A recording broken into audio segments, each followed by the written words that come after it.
It's high noon in the evening shade.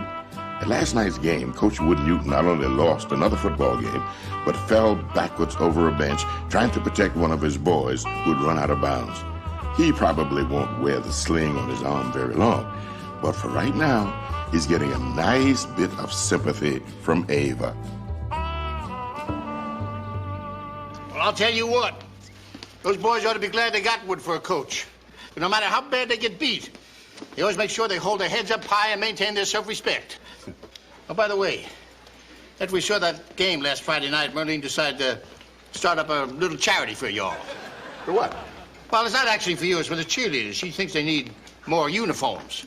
Oh, so do I. That's a good idea. Give the crowd something interesting to look at. The skimpier, the better. Yeah.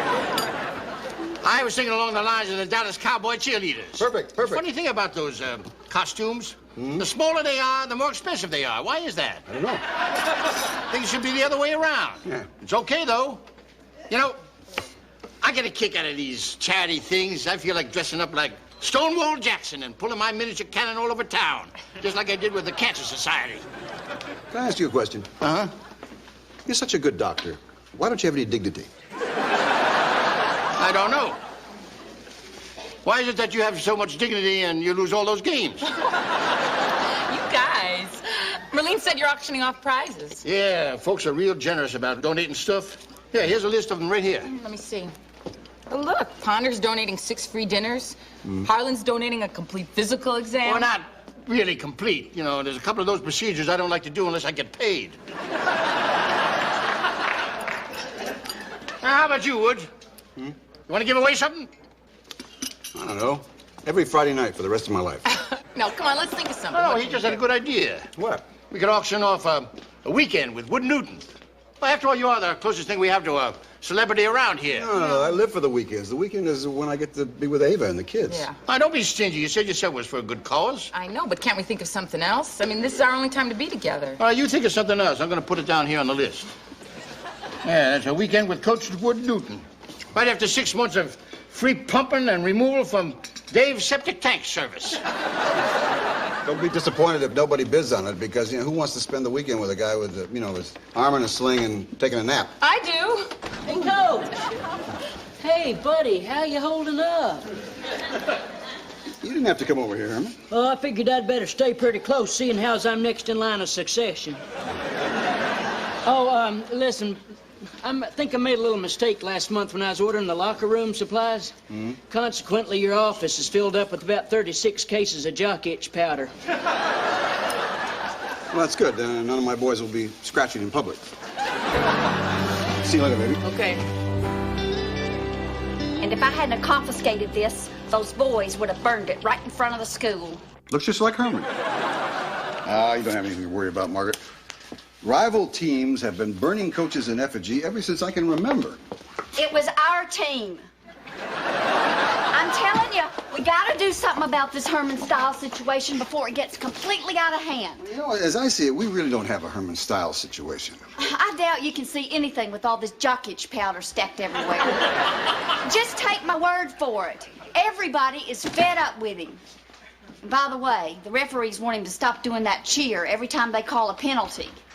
What cheer? Elevator, elevator, we got the shaft. I'll talk to him. Well, talk is cheap.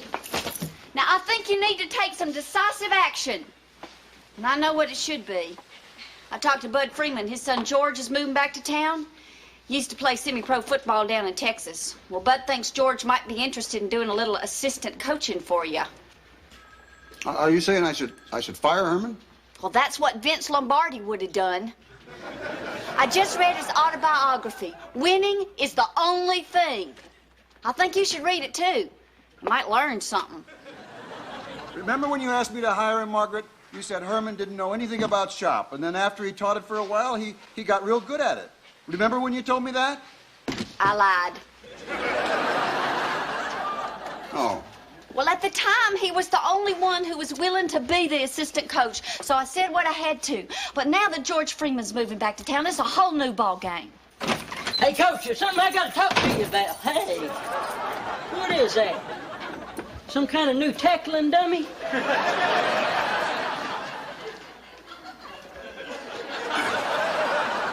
Margaret took that away from a couple of guys. I'm afraid they were going to burn it in effigy. Well, I don't know why it don't look a thing like you. Matter of fact, it's kind of stupid looking. It's supposed to be you. What? Well, hot dog. When the opposing team starts burning you in effigy, it's a pretty good sign you got them on the run, ain't it, Coach? Yes. Now, what was it that you wanted, Herman? Oh, yeah, listen, hey, I got this great idea. I've been reading this library book on the subject of hypnosis. Oh, Lord, give me strength. Well, I was going to check out that autobiography of Vince Lombardi, but a certain somebody beat me to it.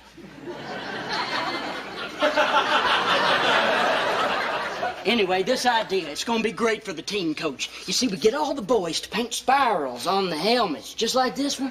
Then, when we're down in the line and we're facing the other team, we get the boys to go like this.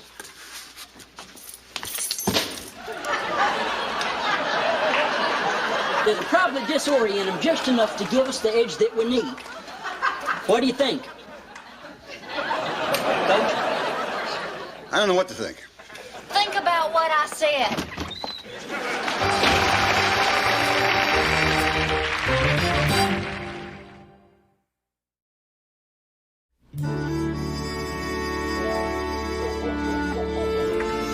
Come on, honey, you ready for breakfast?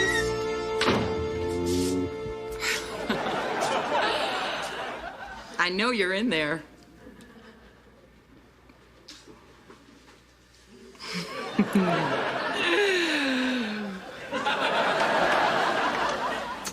There's plenty of time for that later. Come on, it's Saturday. We promised the kids we'd help them with their projects. Molly's got this science thing, and we've got to make a plaster cast of Will's face. You're a little devil. I promise you. Ooh, later. You better come eat some pancakes, because you're going to need your strength.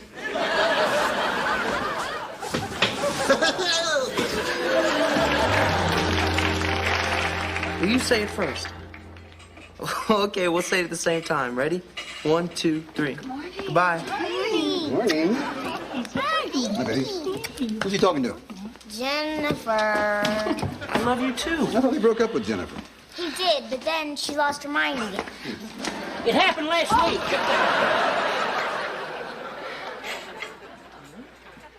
What are you doing here? I'm looking for some cinnamon for Will's toast. I don't see you till Monday. This is Saturday. Well, I was the high bidder in that charity auctions weekend with Wood Newton. Yeah. Did you know about this? No. Oh, no. I asked Miss Eldridge not to say anything about it. I wanted it to be a secret. Thought it'd make a real nice surprise. I mean, just think of it, Coach. You and me gonna get to spend some time together to cement our relationship, but away from the rough and tumble of the gridiron. How could you do this to me, Herman? We're together every day during the week, all day long. I mean, you should bid on something more practical, you know, like having your septic tank cleaned. Are you kidding me? Having you for my mentors meant so much for my professional life, I decided why not go the whole hog and see what it'd do for my personal life as well. I mean, I may not have met the right girl yet, but I mean, one of these days, there's gonna be a Mrs. Stiles and a bunch of little Stiles. I figured y'all would make the perfect role models for me to study. Ooh, that is so sweet. I'll take Will as toast. Oh, thanks. Okay, Will, buddy, here you go. Mr. Stiles, did you find a cinnamon? Close to it. Ooh, what is this stuff? It tastes like pizza. It's oregano. I want a cinnamon toast, not oregano toast. Well, have you ever tried oregano toast? I have now and I hate it. Have you ever had it? Well, no, I can't say that I have. But you know, I have this personal philosophy. You just dive right on off into things, whether you know anything about them or not. It's gotten me where I am today. That's true. You want to step over here a minute? I want to talk to you. Oh, sure. See you in a minute, Will. I've got the cinnamon. Thank you. Herman, Saturday it's a real special day for me. I get to do projects with the kids, and, you know, the weekend is like the only time I get to really be alone with Ava, if you know. Yeah, I got you. Yeah. So, you understand, you just go on home. Oh, now listen, if you're worried about me getting bored, just stop it. This is exactly the kind of thing I was hoping to get in on. It's what I spent my money for. Good. Would you step down here for a second? Huh? You see, this is the kind of thing I'm talking about. Things seem to be getting kind of hot and heavy between Taylor and that Jennifer girl. if you decide you're going to have a little man-to-man talk with him to explain the facts of life, I'd appreciate it if you'd let me sit in on it and take a few notes. I mean, I seem to remember Fred McMurray doing something like that with one of the kids in Son of Flubber. I can't remember exactly what he said, though.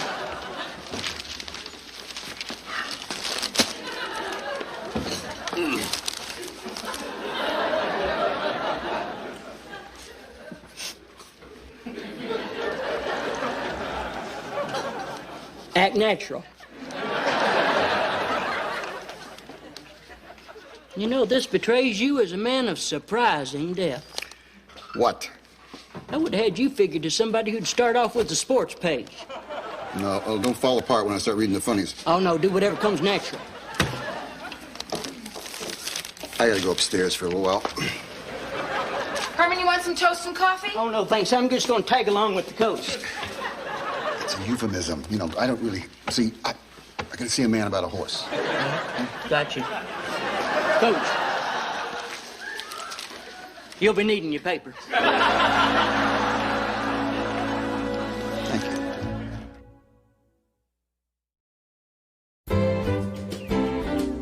I can't wait to see you either. I know, it's only 4 hours and 23 minutes away. Hi! Could I talk to you for just a few minutes when you get off the phone? What? Yeah, well, can you call me back in a couple minutes? Okay, bye. Oh, good. Now listen, son. I can't presume to talk to you man to man. That's your daddy's job. Would you mind if we spend a few minutes speaking assistant coach to player? Well, sure. You know something? I think you should be real careful about getting involved with girls during the football season. It's a well-known fact that women will sap your strength. Well, how do they do that? I don't know. Well, I mean, fortunately, it's never happened to me personally. But I know that boxers, right before that big fight, they always go off into the mountains just as far away from women as they can possibly get. There must be a darn good reason for it, because those mountain cabins are expensive. I'll get it. Hello. Oh, hi, Jennifer. This is Assistant Coach Herman Stiles. No, Taylor can't talk right now. He's in a football conference. Football conference? Here, let me talk to her. I'll smooth it out for you, okay? Oh, Mr. Stiles. You know, it's just a stroke of luck that you should have called right now. Jennifer, I don't know, but do you realize that before you and Taylor started going out, he scored 3 touchdowns, and since the two of you have been seeing each other, he hadn't scored any at all? Well, hey, that's not her fault. Now, I've been spending some time in the boy's household, and I can attest to the fact he's got a stable diet, a supportive family, which would lead me to conclude that the deciding factor in his slump must be you. No, honey, you're sapping his strength. Hey, let me talk to her. I'm doing this for your own good. Oh, no, now listen, I know you didn't mean to do it, but now listen. I think you'd be doing your patriotic duty to your high school if you'd just stop seeing or calling Taylor until the football season's over. What? Yes, I'd be happy to tell him that tonight's date's off. No! Oh, yeah, and listen, it'd be a good idea if you just took your phone off the hook. Jennifer! No? Oh, listen, I appreciate your cooperation. Jennifer! Bye-bye. No!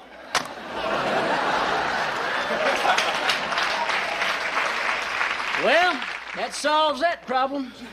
You know, she took the news real well. Oh, man, you scared me out of a year's growth.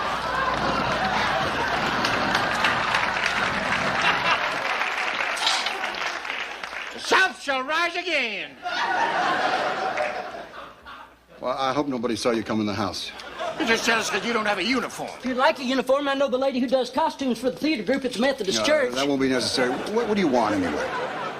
Well, we still need some more money for the cheerleaders' uniforms, so I'm bringing out the big guns. I thought maybe you'd walk around uptown with me, and every time somebody makes a donation, we'd fire off Big Bertha here. I don't want to go downtown with you, okay? I can anyway, if I wanted to, because I got to spend the day with Herman, which I think you arranged. Oh, now listen, don't mind me. If that's what you'd normally be doing, you go right ahead. I'm not doing anything today that would be normal. Doggone it. There goes my people. Patsy Holloway must be in labor. I gotta hurry. You mind if I leave Bertha here? Just remember where you left her, okay? Thank you. I'll see you later. You know, I knew things were going to turn out this way. It certainly is more interesting than playing ping pong at the Y. Daddy?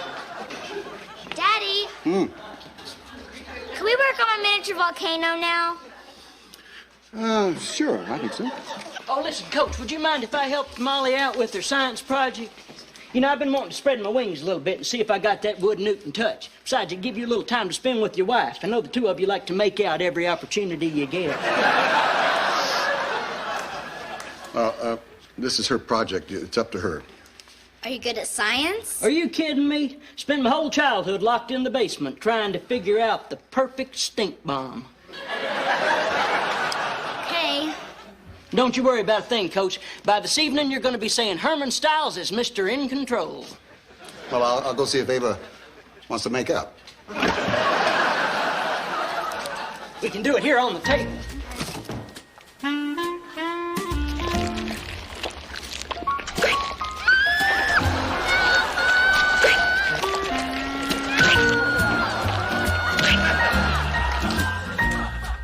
I don't want a mask anymore. You're hurting my face.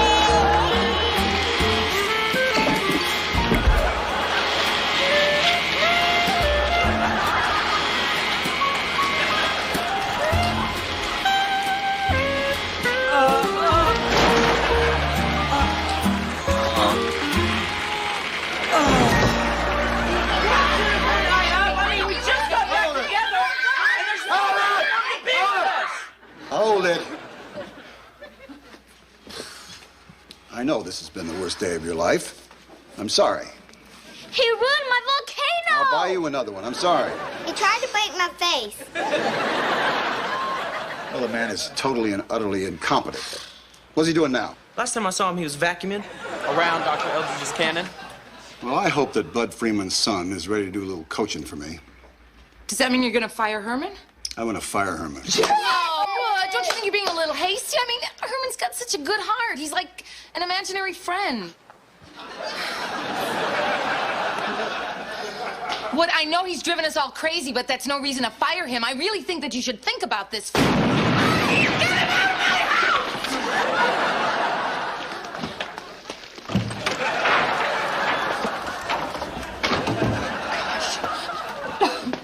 Heck of a recoil on that thing, isn't it?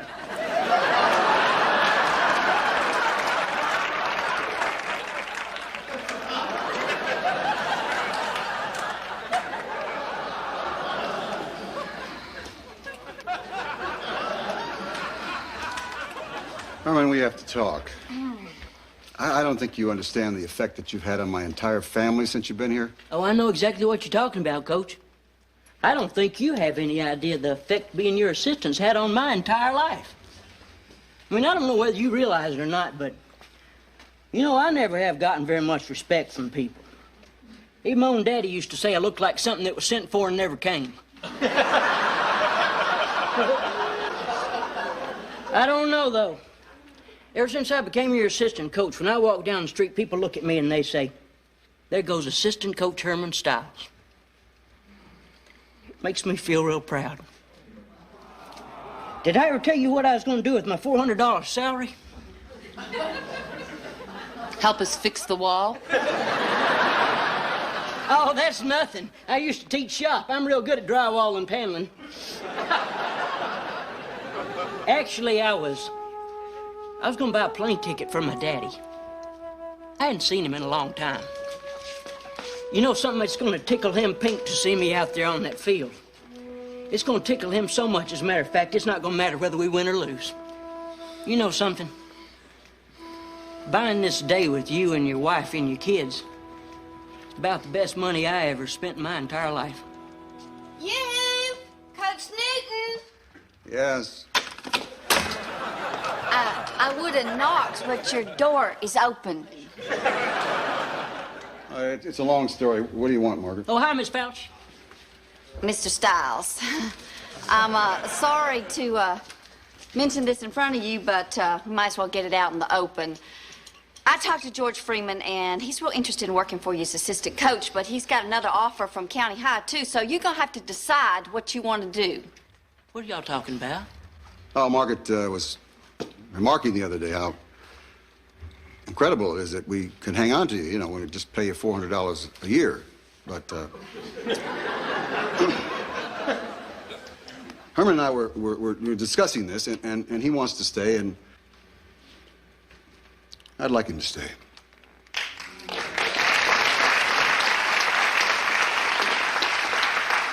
Yeah, he has a unique perspective on the game of football. In fact, I've never seen anything quite like it. So I want him to stay. Is that your decision? Yes, it is. Well, now that it's been mentioned, I could use a raise.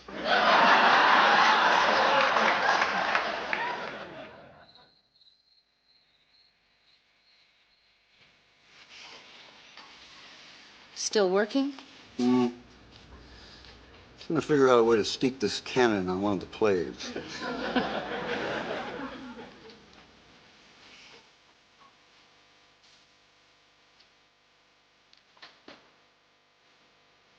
That'll be my theme song. The man who could have fired Herman Stiles and didn't. Well, you have a history of doing crazy things. Like marrying 18-year-old girls. See, some of the best stuff in life doesn't happen unless somebody goes crazy. Want to do something crazy right here? No. Ooh, I like that. I'll get the lights. You know, that was a big sacrifice you made, not firing Herman. Gave the kids something to think about. I guess that's why you're my favorite crazy man around. Wood. Wood.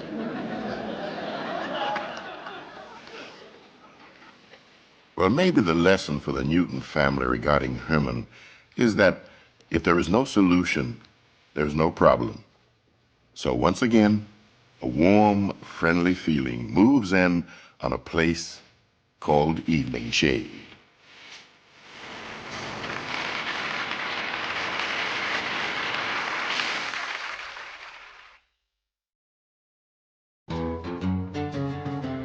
In evening shade, we ain't afraid to get a little laid back and let the daylight fade. Life goes slow and it's worth a lot more when you got it made. We got it made in the shade.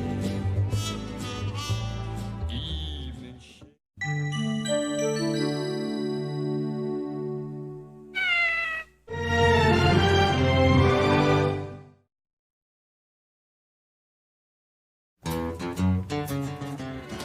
Evening shade, edge of the glade. It's morning in Evening Shade, and preparations are already underway for tomorrow night's annual game against arch-rival Piggott High School.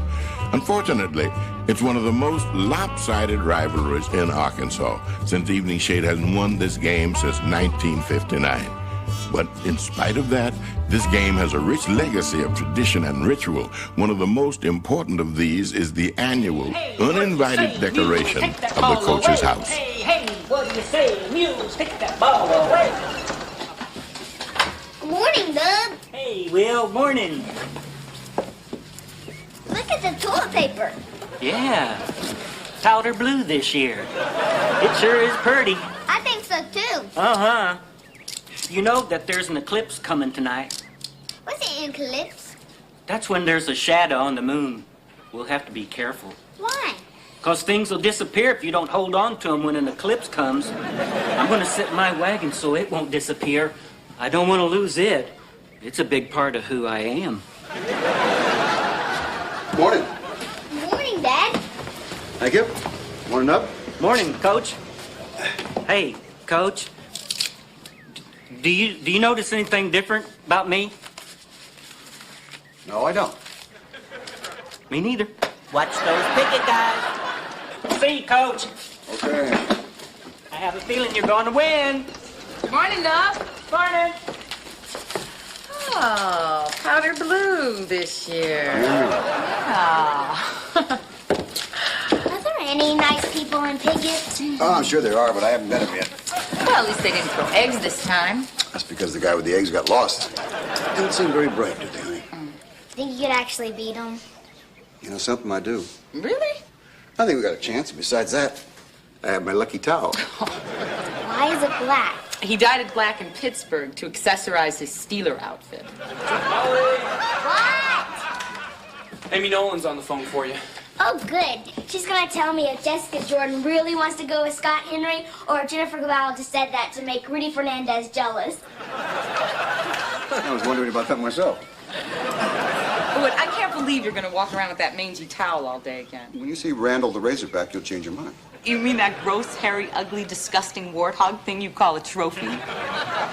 It's everything I want in life. This losing streak has affected you more than I realized.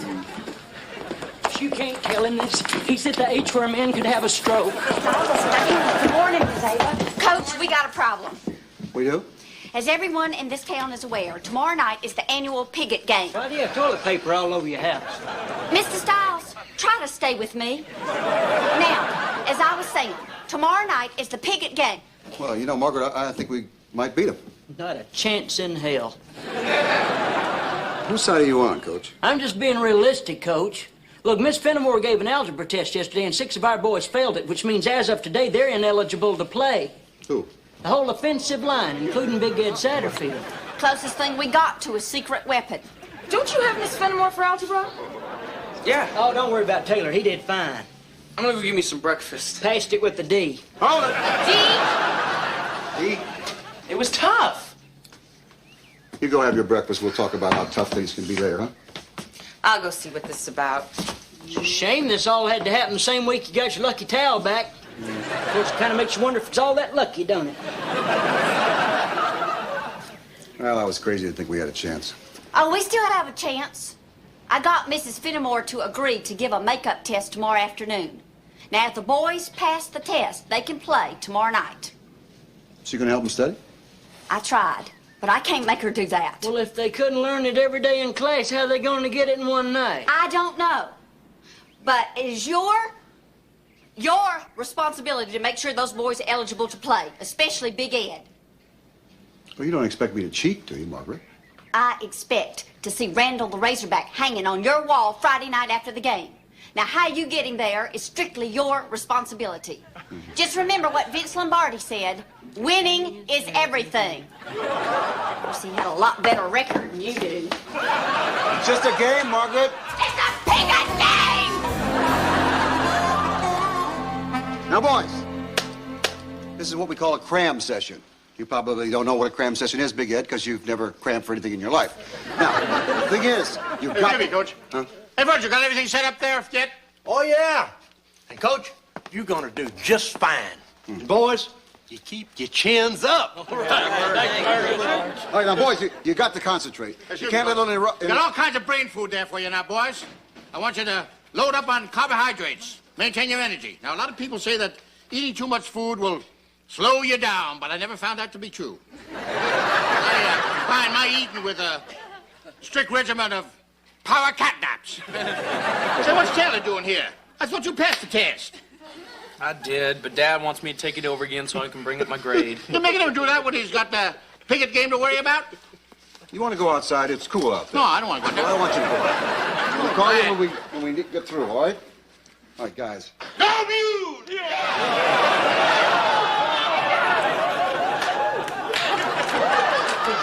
Excuse me, I don't mean to interrupt. No, that's okay. Have you seen Will's dinosaur? Yeah, right here, honey. I'm sorry about the noise. Oh, it's okay. Thanks. Somehow he got the idea if he doesn't hold on to this during the eclipse, it'll disappear. I wonder how I got that idea. I don't know, Mr. Lucky Towel. Want me to talk to him? No, it's okay. You got enough to do. I'll get the little kids in bed. You get the big kids in the game. Right. Okay, man. We're lucky enough to have an expert here on algebra. That's Coach Stiles. Coach. What? How long do you think this is going to take? It's going to take as long as it takes you to learn enough algebra to pass the test. Good. Well, in your case, Big Ed, that'd be what, April? No, that's very funny, loser. Why don't you take the energy it took to think up that stupid little joke and apply it to the algebra? Coach? What? Well, why do we have to do this in the first place? I mean, if Miss Fouch wants us to play, why didn't she just make us eligible? Yeah. Because they wouldn't know any algebra. So? So, I've seen the way you play football. You should concentrate on algebra. Why? Nobody ever uses algebra in real life. I use it every day of my life. I'm the math teacher. I use it every day of my life, too. For what? I don't want to get in a debate with you, all right? Coach, take it. All right, gentlemen. Remember, nobody ever won a football game by walking across the field. You gotta hit hard. You gotta hit low, you gotta hit fast, and everything will be all right. Remember, a chain's only as strong as its weakest link. Herman. Yeah. Algebra. Oh, yeah. All right. Bud, follow along with me. It's in your book. It's page 78. Now, remember, everything's going to be just fine. We're going to take it a step at a time, and it's going to be easy as pie. All right, now, in the example we have here, we have the monomial ax to the nth, Big Ed. What's a monomial? It's a number, or a variable, or a product of variables. Now, in this particular example, you have a, which can be any number at all, as the coefficient of the variable x to the nth degree. Now, n, as I said, is the degree of the variable, and it can be represented by any positive integer or zero. Coach. I know. What's an integer? We'll get to it. Now, in this example, as I was saying, if x were 3, take the cotton out of your ears and put it in your mouth. If x were 3 and n were 3, then you'd have 3 to the third power, which is 3 times 3 times 3. And if a was 5, you'd have 5 times 3 times 3 times 3, which is 5 times 27, and that would be 135. Oh, come on now, what part didn't you get? Ed? Well, I don't get any of it.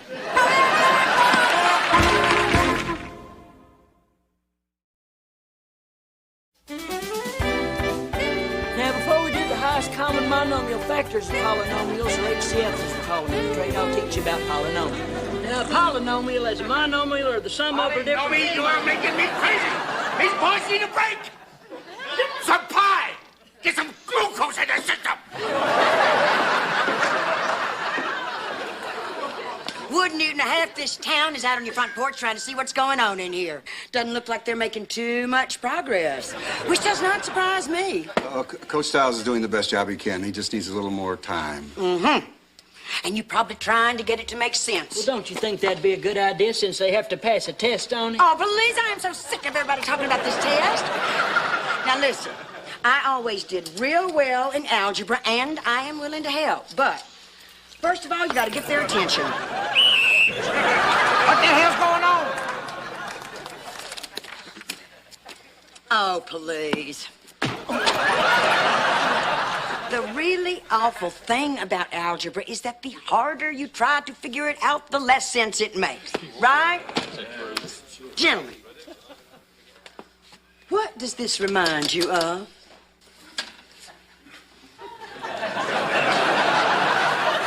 Women? Women! Right. Girls.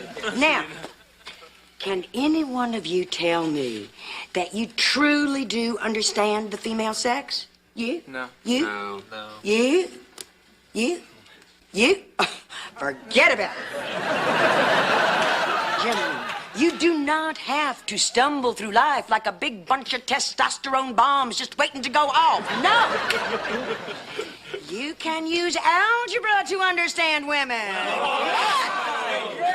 Now, think of monomials as girls. Yeah. And variables are just different ways to describe them, all right? Now, we're going to work this first one, okay? Now, X equals girl. And, okay, if this N was a 2, well, let's say that would be a girl who was sexy to the second power, or twice as sexy. Right.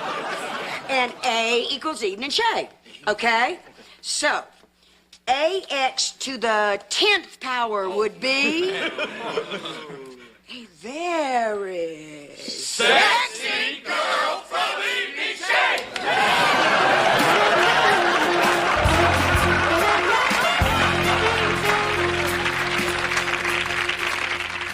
Mom, can I put my hand on your stomach and feel the baby move? Oh, honey, the baby's not big enough to feel yet. But when it is, I know it's not going to move as much as you did. Why? Did I move a lot? Are you kidding? You did aerobics in there. Excuse me. The eclipse are coming to my room. Well, the eclipse isn't coming to your room. Honey, don't you remember I told you Nub was confused about the eclipse? I promise you, you're not going to lose your dinosaur. I was just making sure. Will, why do you have to be such a baby about it? Ollie, everybody's afraid of something.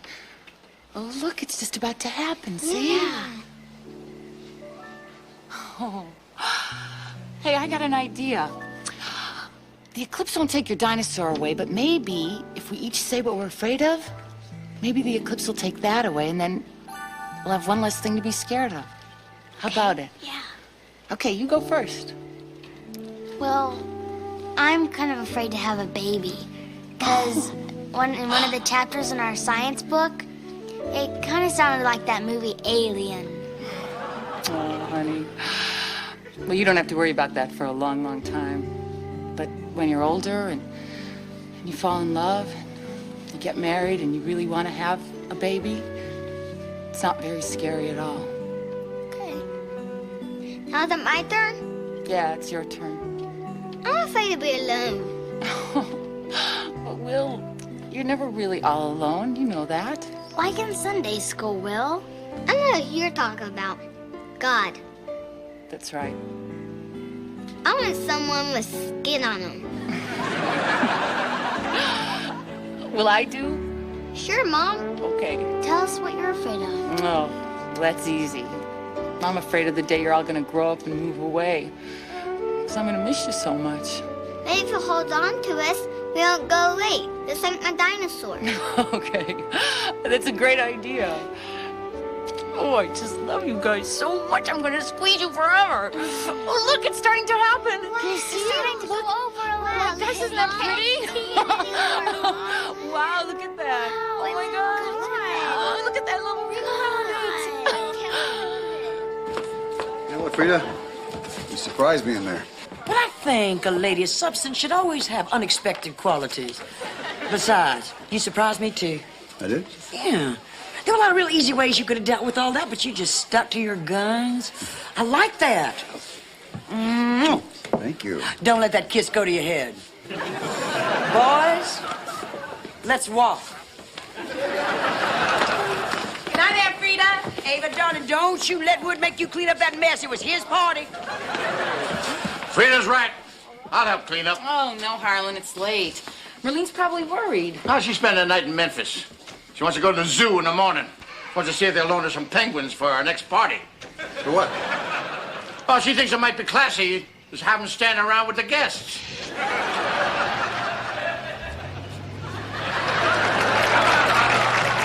Ollie! Walk this way.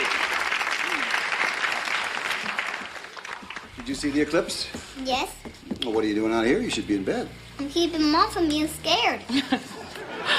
I'll take over from you. You better do a good job.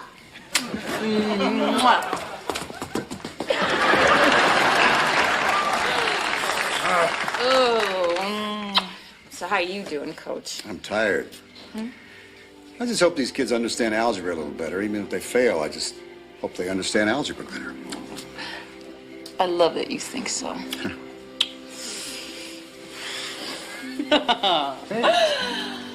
Oh, what is this?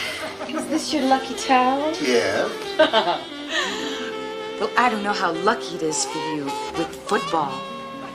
But I think you can get lucky without it.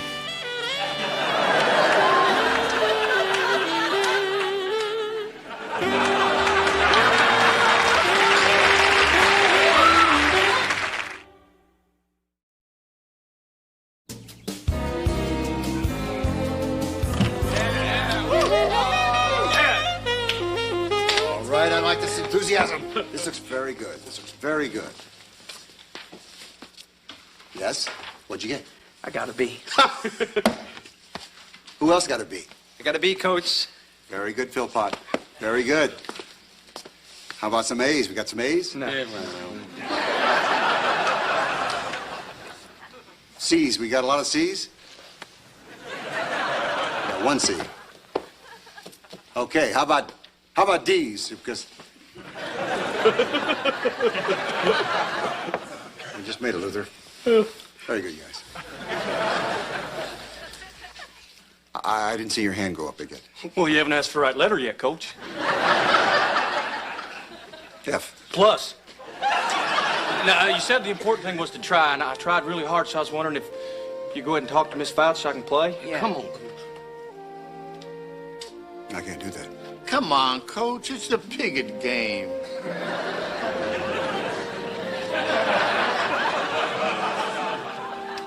The important thing is that you tried, okay? Yes, sir. Coach, Luther will start at right tackle for Big Ed. You got it. Oh, no, Coach, no. Look, I mean, I don't think I could ever be as mean as them Piggott boys. No, it's okay. You can do it. Sometimes we practice against each other. You're pretty hard to handle. Really? Yeah, if I'm sick or hurt, I can just barely whoop you. What? If I'm not there in half an hour, you start the calisthenics. You heard the man. Let's go. Come on. Let's hope to hell they're sick or hurt. B. A B. All right. Your telephone privileges are now back. Well, it was a little easier to understand after last night. Aunt Frida's examples were pretty killer. Yeah, sort of like something you'd watch on cable TV. How else are supposed to get teenage boys to pay attention? Well, what do you know about teenage boys? Only what Aunt Frida's told me. Good Lord.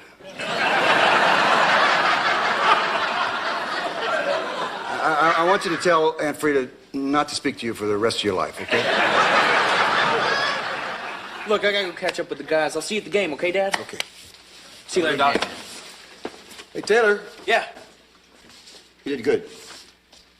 Thanks. You did too. Here's your jacket. Where's my lucky towel? I don't know. I haven't seen it since last night. Was it black? Yeah.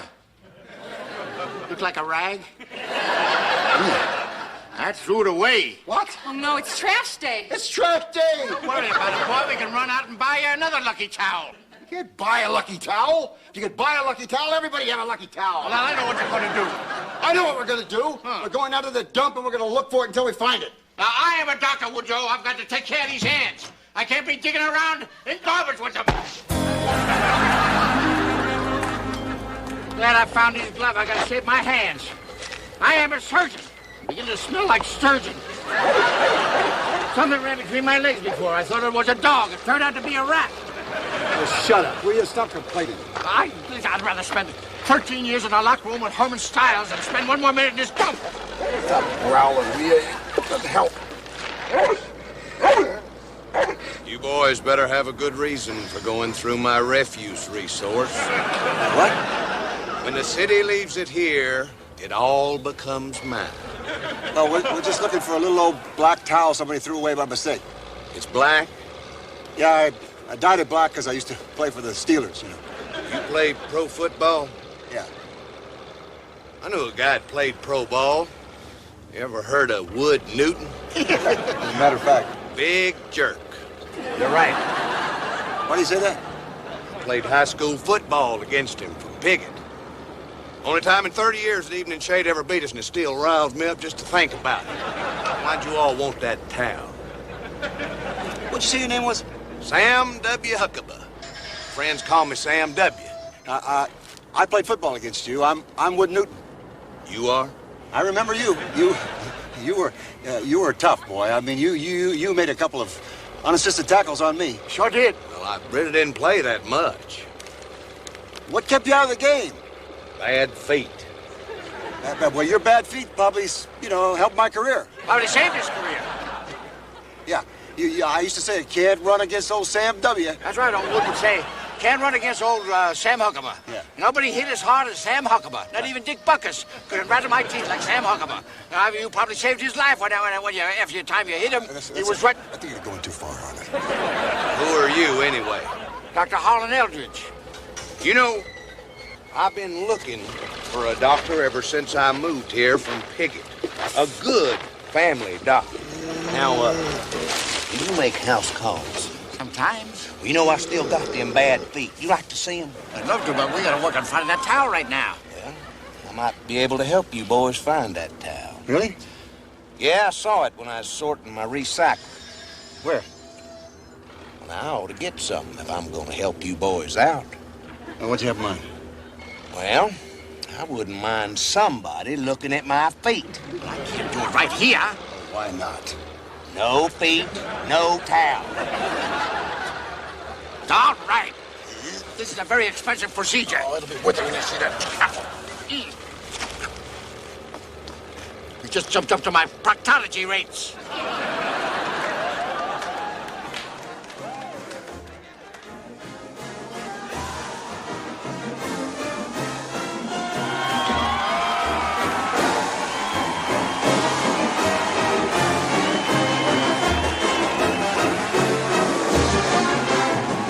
Yes, the Mules played Piggott to a 17-all tie. Though outmanned and outweighed in every position, they played like champions. So they celebrated like champions, too. Now, with so much happening in the world, the football game doesn't seem that important, except it gives us something to hold on to. And we all need that. Whether it's a stuffed dinosaur or a black towel, or simply cheering together for the same team.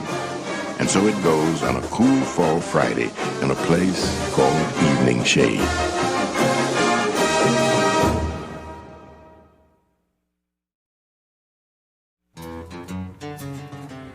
In evening shade, we ain't afraid to get a little laid back and let the daylight fade.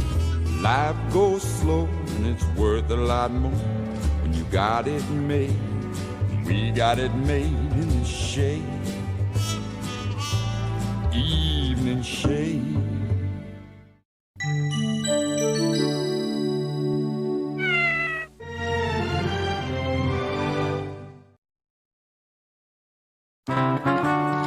Evening shade, edge of the glade.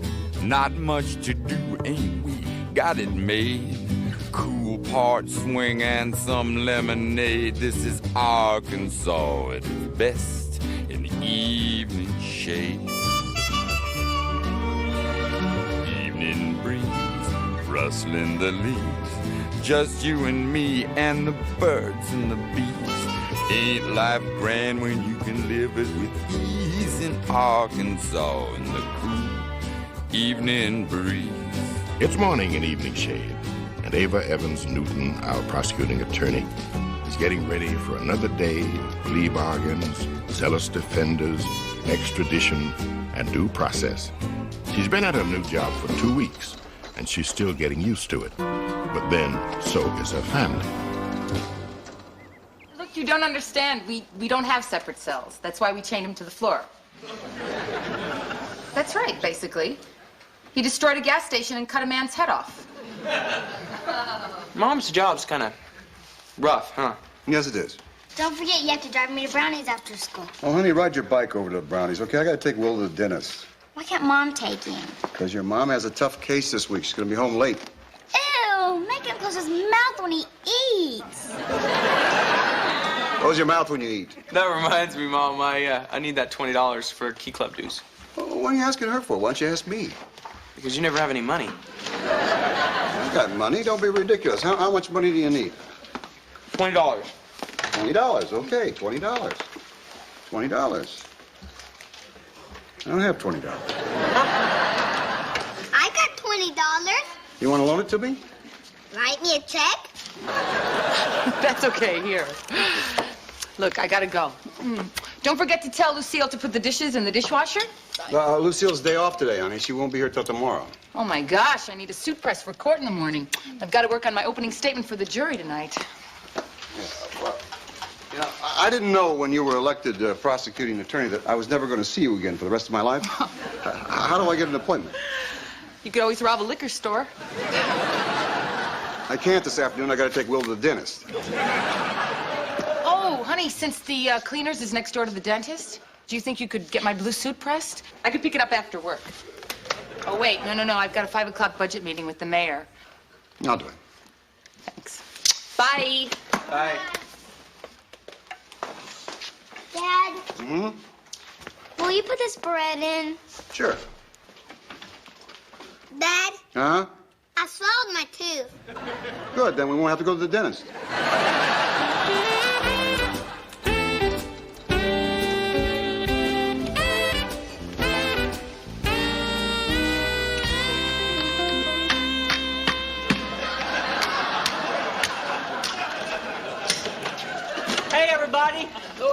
problem? Right up. Mr. Stiles, I just come by your house and saw this note that the mailman left for you. I figured I better take it before somebody stole it. Thank you. Looks like you got a package. Oh, it's nothing important. It's just something from my hair club. You belong to a hair club? Yeah.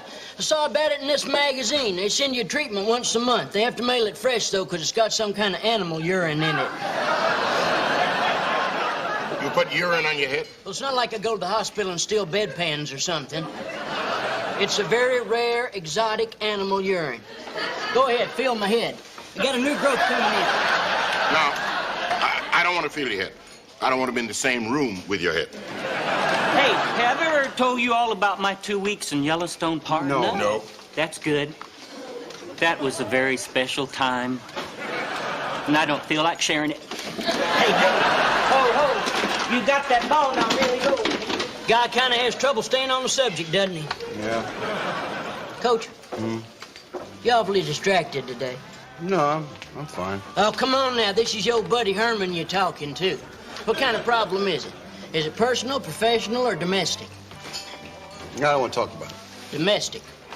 You know, what we got to do first is we got to pinpoint the source of your stress.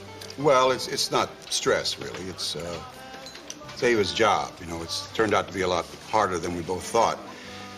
She doesn't get home till 8 or 9 o'clock at night sometimes, and she brings all these papers with her, you know. I don't know why she can't leave her papers at the office. I leave all my papers at the office. You teach PE. Well, anyway, I get off at 3 o'clock, and I think they're taking advantage of me because I have to, you know, run these kids to dance class and piano lessons and gymnastics, and then their friends. I have to take them all over the place. Nobody ever says thank you. You know, you are being kind of whiny. Who asked her? All right, now you're giving me some information I can work something with. Sounds to me, Coach, like what's happening is you're having what's called a traditional response, complicated by the fact that there's a new and less stable set of guidelines governing modern relationships. Geraldo had a two-parter on it last week. I'll let you borrow my tape, but he had 5 guys just like you sitting in swivel chairs just pouring their hearts out. I don't want to talk about it. Denial. No. You're feeling guilty, and I'll tell you why you're feeling guilty. Because you're supposed to be this liberated husband in this modern 2-career marriage who's not only supporting his wife, but also helping out with the chores. But then you know what happens? Suddenly your wife gets this job that you think's maybe a little more important than your job. Or she's making just a little bit more money than you're making. And you start to feel resentful because you feel like you're having to take on more than your share of the chores. You know, just like women used to feel in traditional relationships. But then you start to feel guilty about feeling resentful because it's no longer a socially acceptable reaction.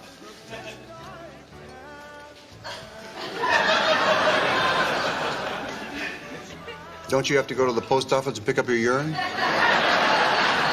Hello, Coach Newton. Mr. Stiles. Hello, Miss Fontana. Please sit.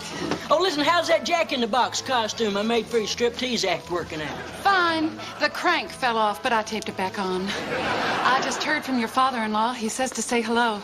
It was such an honor for him to be chosen out of all those small-town editors to go cover the Middle East. I just wish I could have gone with him. Yeah, I'm sure the troops wish that too.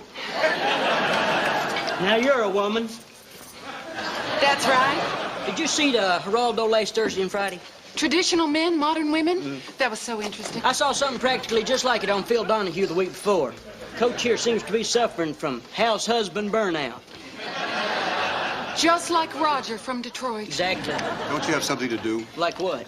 I don't know. Go in the men's room and find something to put on your hair. I'll tell you something else, too. You know the biggest place that stresses out husbands? Supermarkets. It's because they're afraid they're going to make mistakes because they're amateurs. That's why supermarkets have started putting in those aisles where they sell motor oil.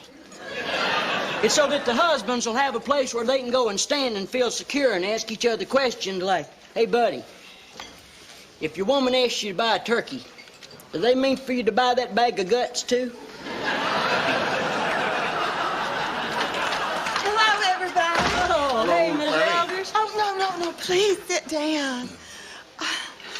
You know, Wood, I don't believe that I have met your friend.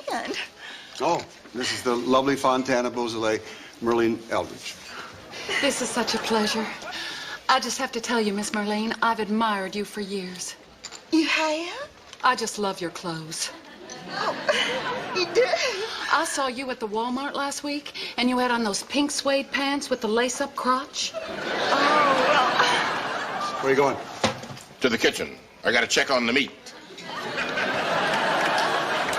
Can I get something for you ladies? Oh, no, I just came by to pick up my order. Oh, yes. Get it for you right away. Wood, you haven't even touched your lunch. Oh, I wasn't very hungry, Merlene. He's having problems at home. Oh. Oh, no. And I interrupted your talking to Miss Beausoleil about it.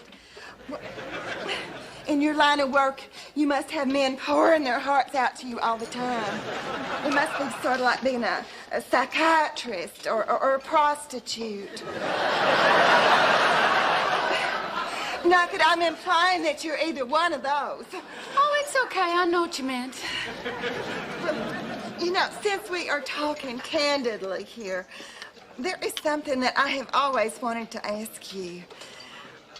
Well, I kind of hate to ask you in front of Herman and Wood here, but, well, my husband Harlan has already talked about it in front of him anyway.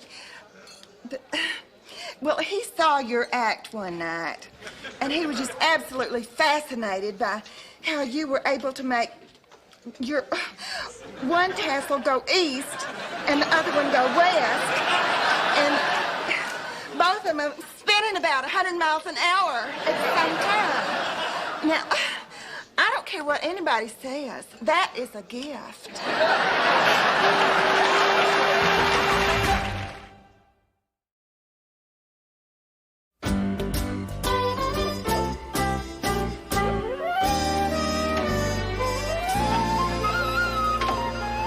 Is Mom home yet? No, she's not. How come she wasn't here for dinner? No, maybe she got held up. Right. I bet she's having an affair. That's very funny. I like it when my daughter combines sarcasm with adult sexual humor. Don't get wound up or anything. I was only kidding. When she comes home, don't jump on her, okay? I'm first.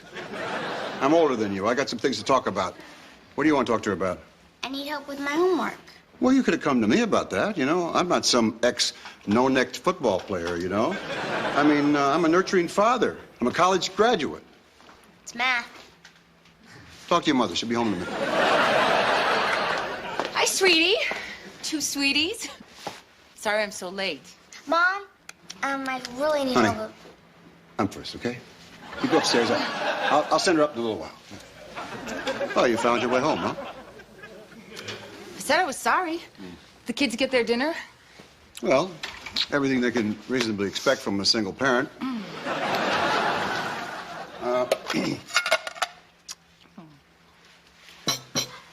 Dinner's ruined. Oh, I'm sure it'll be fine. No, suit yourself. You know, I called you 27 times at the office. Nobody answered. What if I was some desperate criminal that wanted to confess? I wasn't at the office. I tried to call you, but there was a line at the payphone. I just figured I could get home faster. Well, you may not be able to cook, but you sure are pretty. That's very funny. You want to emasculate me? Why don't you go all the way? I was teasing. Yeah, well, I don't want to be teased right now, okay? You want biscuits, you have to make them yourself. The gravy's a little overdone. What is this about? Come here, you. Don't be mad.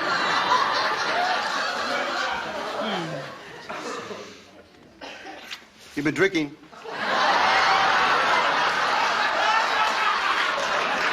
I had one Moosey. One what? A Moosey. It's a non-alcoholic beer. I don't drink when I'm pregnant, remember? Oh, that's great. That's great. You know, I'm slaving over a hot stove all day long, and you're bopping around from one juke joint to the other, guzzling down moosies. We went to the Holiday Inn to get some work done. I couldn't stay at work. The phones were ringing. That was me calling. Look, honey, I'm sorry I ruined your dinner, but I thought you'd be more understanding. I just started this new job, and, you know, I'm saddled with enormous responsibility. I thought you were behind me. I am behind you with a mop and a broom. Look, I'm tired of swishing around this kitchen with an apron on. I need a little attention, too, you know. I had a haircut 2 days ago. You didn't even notice. Oh, you did? It's nice. No, too late, too late. Come on, Wood. We're talking about a haircut. It's more than that. It's this job of yours. You made it too important. You don't listen to my problems anymore. I have to listen to your problems all the time. All right, I'm home now, right? Yeah. Come on, sit down. Let's talk about your problems. All right. Now, this may not be a big deal down at the halls of justice, but you know Carl, the mule, the mascot? Mm-hmm. He's got the gout. I have to make a decision as to whether to put him to sleep or not. Oh, I'm so sorry, honey. Are you? Yes? What's wrong with you? I just don't think you really care about Carl. You just don't seem to listen when I talk, you know. I mean, you come in at night and I talk and talk and you read your paper. And then you go upstairs and you take that stupid briefcase with you and you put it right in the bed between us.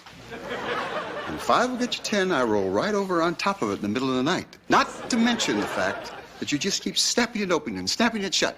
Just a snappy little way of telling me that you're smarter than anybody in this house.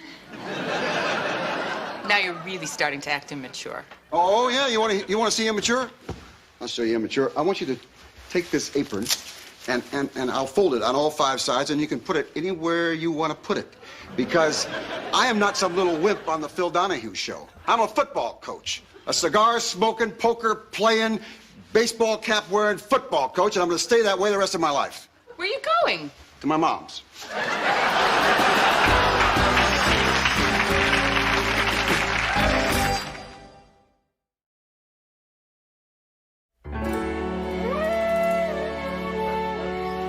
This is a big waste of time you making up that sofa when you know good and well you're going to wake up in the middle of the night and go home to your wife. Oh, stop bitching, will you? Anyway, if you're tired as you say you ought to sleep in a bed. Well, I ain't going to sleep in your bed with you. You got that right. I mean, sleep in your own bed. Why didn't you go to your mother's? I told you, she's out of town. Say, you got anything to drink? What do you got in mind? Heineken's? No. You got any beer? No. How about water? You know where the kitchen is. I'm supposed to be a guest. You're not a guest. You're a freeloader. If you want service, come to the restaurant during business hours. I never come to your house after work and ask you to lose a football game. That's very funny. You know, you're not that witty down at the place, you know. That was almost pithy. I'm not afraid of losing tips here. You think that's going to be enough cover for you? Yeah, this will be okay. You want to get out of here so I can go to sleep? You know, you ought to pamper yourself more. Get a facial. I saw that on Geraldo. Oh, I'm getting sick of Geraldo. Let me ask you something. Don't you think people should have the common decency to come home for dinner when you make a casserole? What kind of casserole?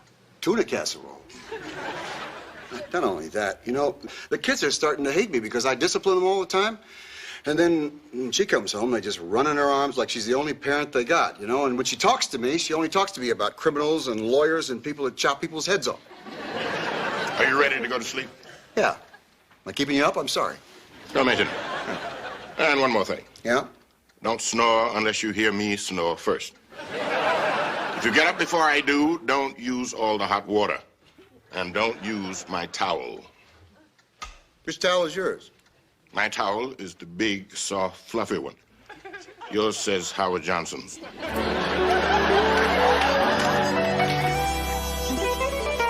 Why aren't you dressed? It's 3:15 in the afternoon. Shouldn't have turned that off. Geraldo's got hermaphrodites on today. Now, you know, you've been hiding out here for 2 whole days. And instead of getting better, you're getting worse. At least the first day you went to work, and I'm not going to call in sick for you anymore, and I'm not writing any more notes. I am sick. I got a cold. I want you out of here. I want my life back. I want my house back. I want to come home at the end of the day and relax in my easy chair and watch the news. Now I come home, your junk is in my easy chair, and you are watching Wheel of Fortune. Yeah, you're just jealous because I'm better at Wheel of Fortune than you are. I'll go on that show and win us both easy chairs. I don't want your easy chair in my house. You put your easy chair in your house. As a matter of fact, why don't you go over to your house and see where you're going to put your easy chair? I told you, I'll go home when Ava calls and apologizes. I give you $100.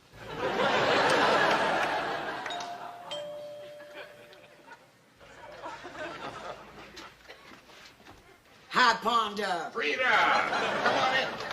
Wood Newton. How you doing, Frida? Oh, my Lord. Ooh, you really did let yourself just fall to pieces, haven't you? Listen, if you keep on like this, you're gonna wind up just like Nub Oliver, and then we can all watch the two of you just rolling around town in little matching wagons.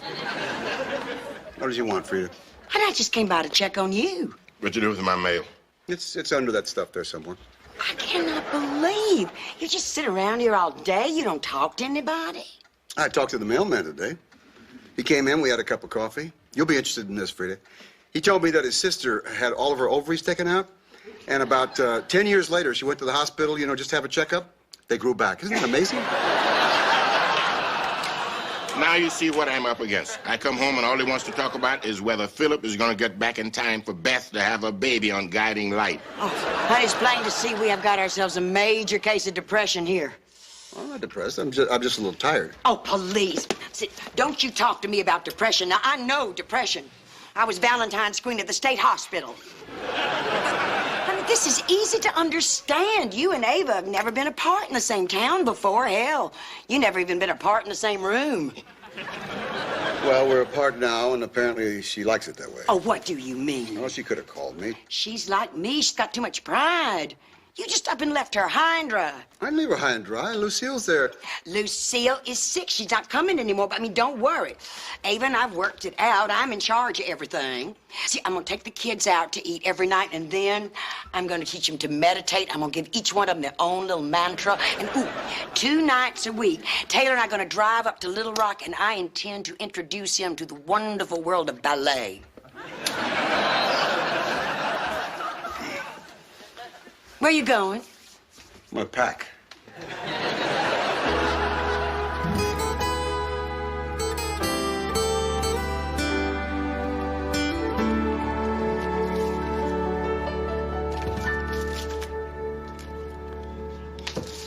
Hi. Hi. How's Ponders? It was all right. I don't think we're ready for a lasting relationship. I missed you. Did you? I'm sorry I was such a horse's rear. No, it was my fault, too. You could have called me. I thought about it, but then it seemed like you needed a little rest. Besides, I figured if you wanted to talk to me, you would have asked for me when you called the kids. I know how hard it's been. Do you? Mm-hmm. You forget you have my old job. Yeah, it's a killer. You could have at least tasted my casserole.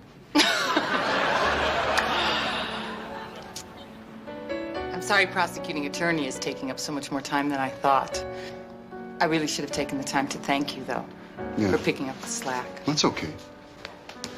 See, I never would have made it as a woman. Lucky for me. So how do we resolve this? No, we can't. Life is hard and then you die. Welcome home. Thank you. What are you thinking? Nothing. I was just picturing you the way I do during the day. How's that? Wearing nothing but your little apron.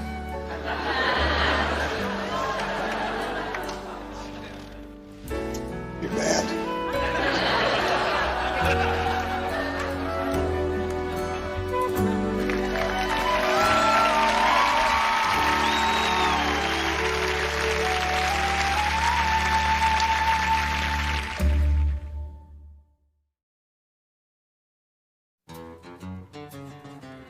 In evening shade, We ain't afraid to get a little laid back and let the daylight fade. Life goes slow and it's worth a lot more when you got it made. And we got it made in the shade. Evening shade.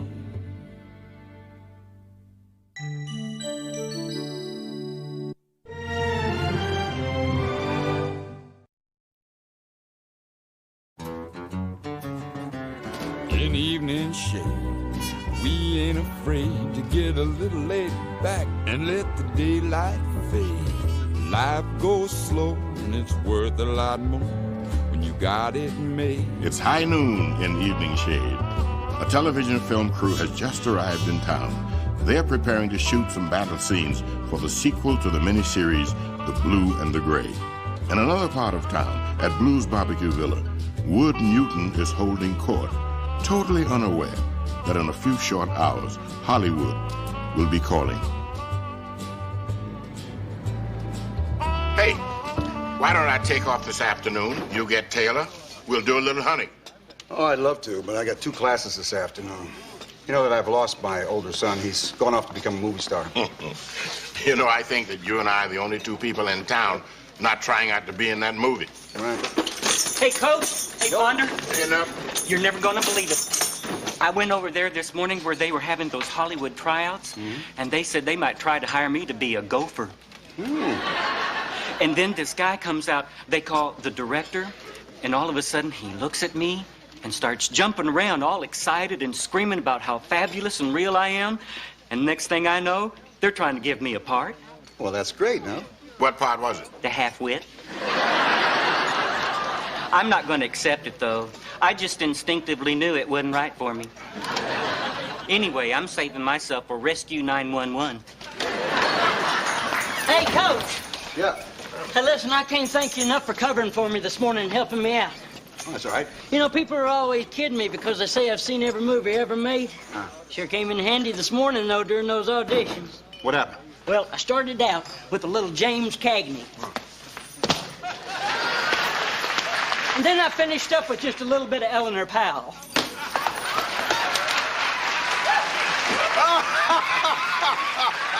So what part did you get? The half-wit.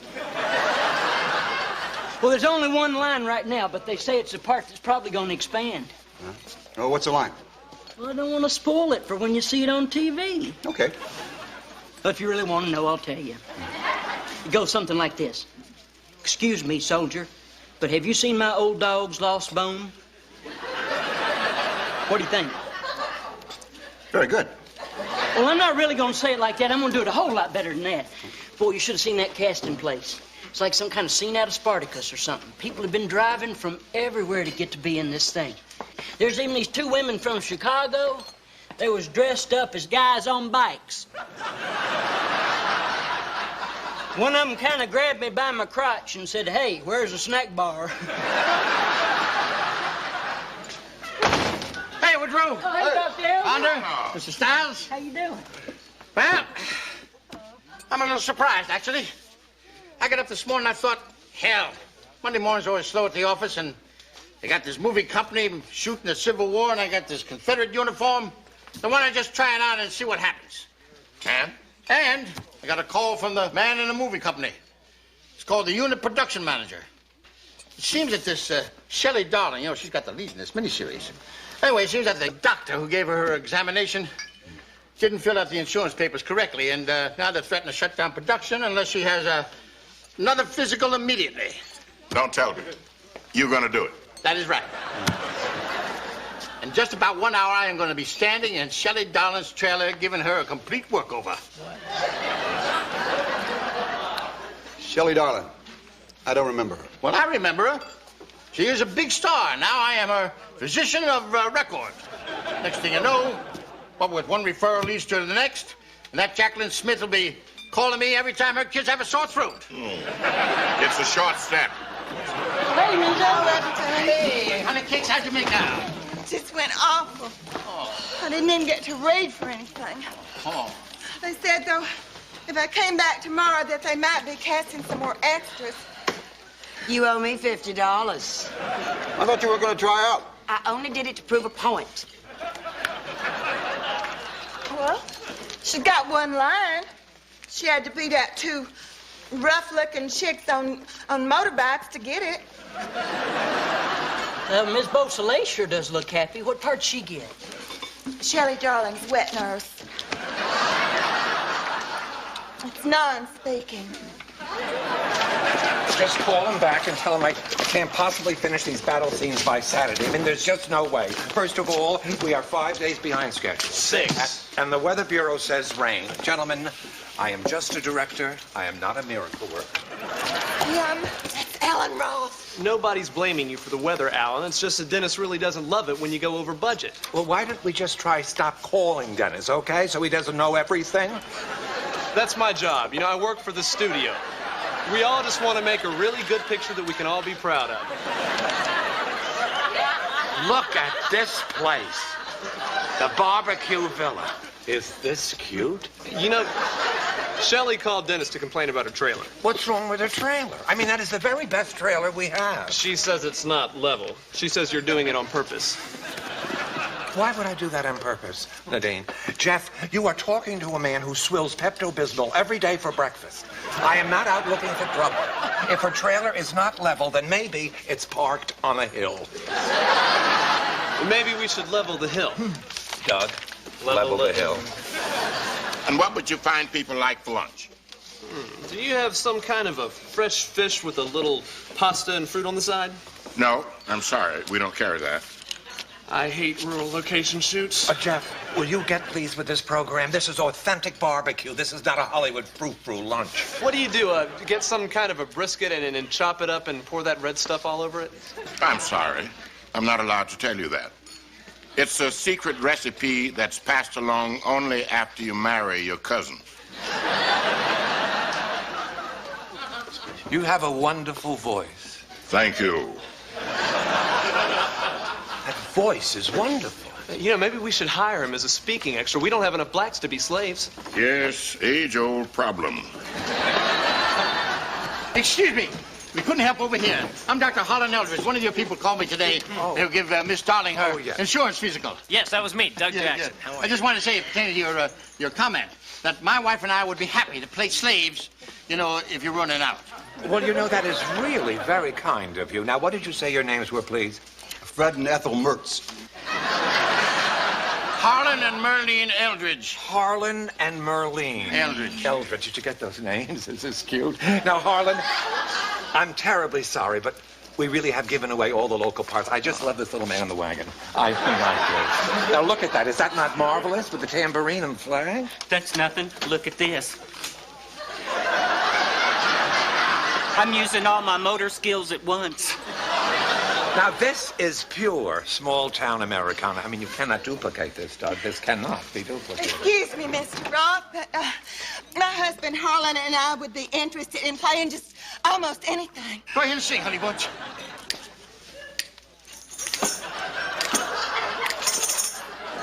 It was the 3rd of June, another sleepy, dusty Delta day. Well, I was out picking cotton and my brother was a bailing hay. That's very nice, but hold it.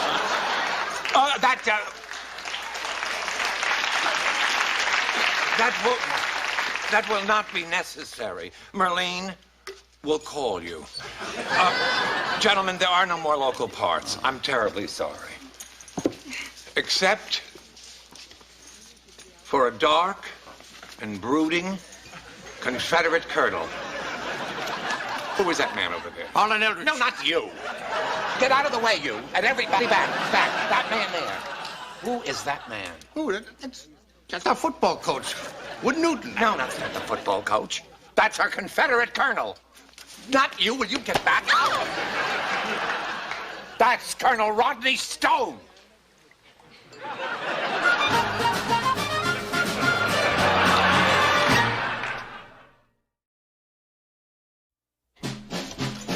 Sticks, David. Sticks, please. Marker. Okay, smoke, man. Smoke. A little more smoke. Okay, more smoke. All right, smoke man, out, smoke man. Good. Please. Okay, all right, stand by, people. Now, please, quiet on the set. This is... Okay. Playback. Playback now! Action! Cut! Please, let's try this again. Fellas, Confederates, you are coming over the hill too slow, all right? Now, this is the 28th take. And I am really getting very tired. If you people don't work this out right, come over the hill slow, or we'll have to get people from New York, all right? Once more, people. You know for something, the 30th Coach? time. Thinking about changing my line. Instead of saying, "Excuse me, soldier, but have you seen my old dog's bone?" I'm thinking about saying, "Excuse me, soldier, but have you seen my old dog's damn bone?" Too much. They don't like you cuss on TV. But don't you think damn would give it a sense of urgency? Now, why don't you just stick to the script, huh? Hey, Coach, you want to go over your lines again? No, I don't want to go over them again. You know, I don't know how you talked me into this. I've missed 2 days of school already. I only got 3 stupid lines in this stupid miniseries. Nobody's going to watch it anyway. Excuse me, Coach, but that first Blue and the Gray did real good in the ratings, and you got more than 3 stupid lines. You got the biggest part of anybody in Evening Shade, and you're even getting to act with the star. Besides, you're carrying the torch for the whole rest of the town. What's the holdup? Oh, we're just doing a few pickups, waiting for Miss Darling. She's not feeling well. Well, what's wrong with her now? I don't know. She came outside, took a look around, and then went back in her trailer. Since she's always coming out, looking around, and going back inside. I mean, what is she, a groundhog? That's very funny. And another thing, exactly who are all those people that keep going in and out of that trailer? Her husband, her hairdresser, her manager, her publicist, and her lint picker. The what? Her lint picker. He's the guy who picks lint off of her. I seen him doing it. I wish I'd known about that job. I would have applied for it. Hi. Oh, hey, Miss Newton. Oh, we just thought we'd come and visit you. Hey, how you doing? I can't believe you haven't worked yet. It's already 5 o'clock. Huh? Hi. Not coming out. Can't go in there now. Her husband says she doesn't want to speak to anyone in person. What is that supposed to mean? I talked to Dennis in California. He said that we should try to get her on the phone. Try to get her on the phone? Why would I do something like that when she's 20 feet from me? I don't know. This is Bob, as soon as she comes out, hit her with the spot, okay, please? So that I don't have any more excuses from her. Thank you. Hi. I just love this girl. Look, don't upset her. Just call and maybe she'll come out. Can I borrow your phone a minute? Sure. Yeah, thanks. What's her number? What do you think you're doing? I just want to give her a little incentive to come out. Who are you? Well, it's all right. No, he plays Colonel Rodney Stone. It's fine. He's got a scene with Shelley. Go ahead. And not only that, I'm the head football coach here in Evening Shade. I don't want to tell you guys how to run your business, but if I had a ball player that acted like that, I'd run him around the bleachers until he died. Yeah. Well, thank you for your input. You're welcome. Excuse me, but would any of y'all care for a junior mint? No. It's what I always eat when I go to the movies. I'll take one. Well, that's very cute. Oh, look, there goes Harlan. Alan, listen, the temperature's falling and the blood is getting all gooky. None of it is going to match the stuff from this morning. Oh, give me the phone. Get that phone. I want her out here now. Do you hear that?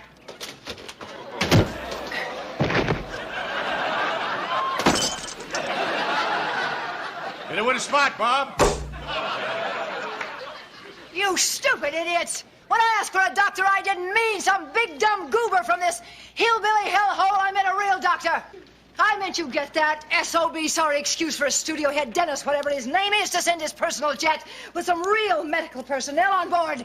Some people who just might know how to diagnose and treat stress and anxiety and exhaustion. And yes, even a brain tumor, because that's what I have, a headache and a brain tumor. From being consigned to live in this redneck hellhole for 5 nightmare days in a freaking hospitality inn with no room service. Just a $4.95 all-you-can-eat buffet line filled with truck drivers and their 2-cent wives and their screaming children dripping with Tootsie Roll juice. You can take your big old biscuits and your friggin' grits and put them where the sun don't shine. Because I can't take any more of this horrendous food, this impossible schedule, my tilted trailer, these guns going off and on and day and night.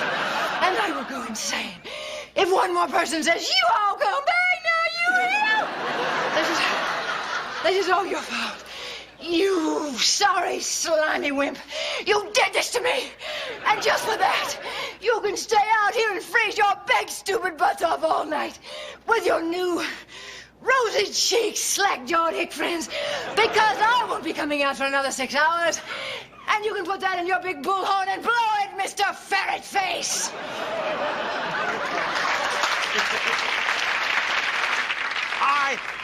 I love it when she addresses something to me personally.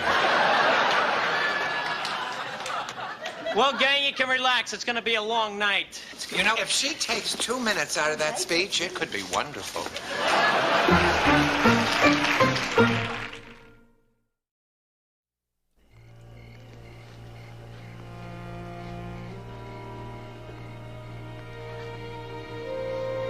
You know what that is over there, Coach? That's a big old movie star. Gone bad.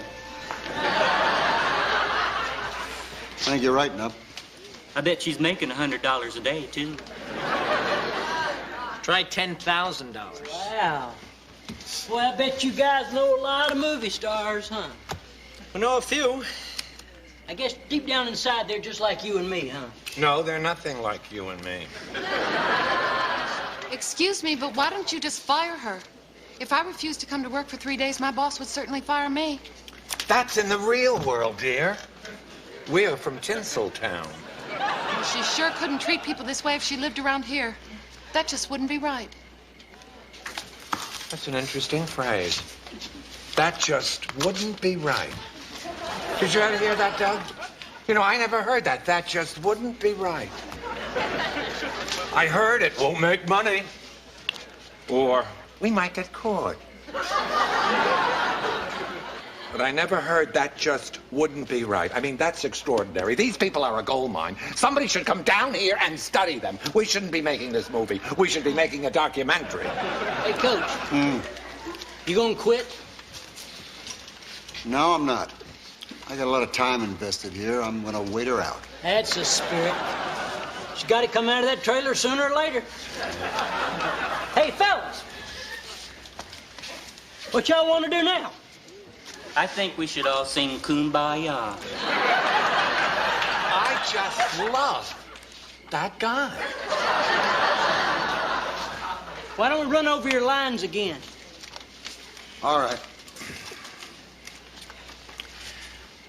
I'm sorry, Mrs. Culpepper. I can't give you that information right now. My troops are in the field. Here's a map if you're interested. I think on here's the map if you're interested. Yeah. You ought to put a little mystery into it. You ought to go like, here's the map. Then pause, raise your eyebrows, if you're interested. What do you think?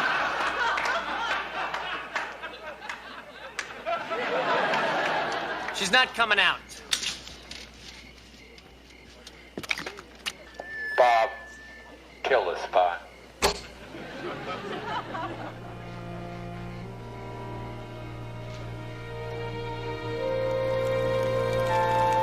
All right, is the dog okay? Fine, okay. Quiet on the set, please. Action. Excuse me, soldier. Have you seen my old dog's lost bone? Cut and quit! Are you sure? Oh, that was great. Are you That was sure? just great. I could do it a lot better. Okay, everybody, take 5 before you have Miss Garland ready. Really, I could do it better.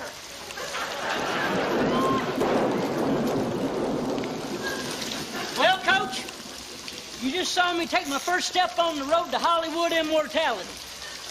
Don't worry, though. I'm not the kind of person to forget his friends. If I were you, Herman, I wouldn't be saying ha-ha around Coach right now. Yeah, I see what you mean. He just weren't so stubborn. You know, the first day he had that uniform on, he looked so cute. Now it's beginning to smell. Harlan, why don't you and Ponder go talk to him again? Oh, all right. He's not gonna listen. Come on, Ponder. All right. Wait a minute. Woodrow! Woodrow, now this is getting ridiculous. Hell, Shelley, whatever her name is a nutcase. She could be in there until next July. He's right, Wood. So you didn't get to say your 3 lines. Let some other poor old slob say 'em. At least you got paid.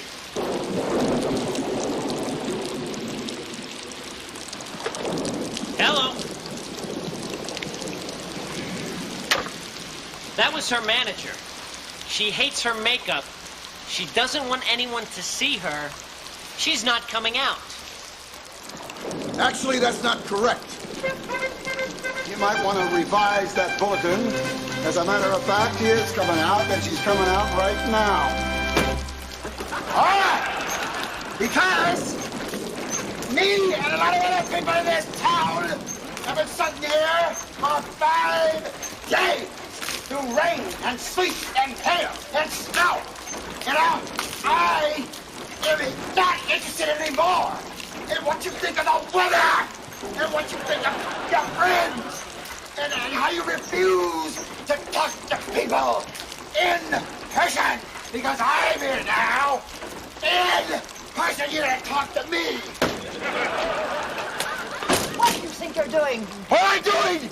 I'm sticking this printer. I'm sticking this printer until you get your pumped up movie star butt out of here because I've got some lines to say to you.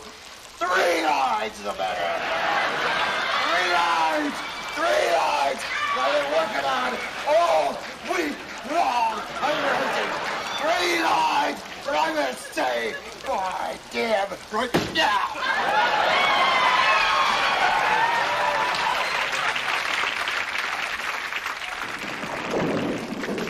Who are you? Huh? Well, I'm Wood Newton, the head football coach in this little town you laughingly call a hellhole. Don't worry about people when they say to you, "Y'all come back now," you hear? Because we don't mean it. Especially when we're talking to you. As a matter of fact, if you would show up here, we'd move the town. Now, where's the camera? Right here, sir. We're ready. Get it over here. Over here. Stand here, right on the spot. I want it over the shoulder and try not to get any... Come out and get that lid picker out of here. Over the shoulder. Quiet, please. Action. I'm sorry, Mrs. Schulberger. I really am. But that's all the information I give you right now. My troops are in the field.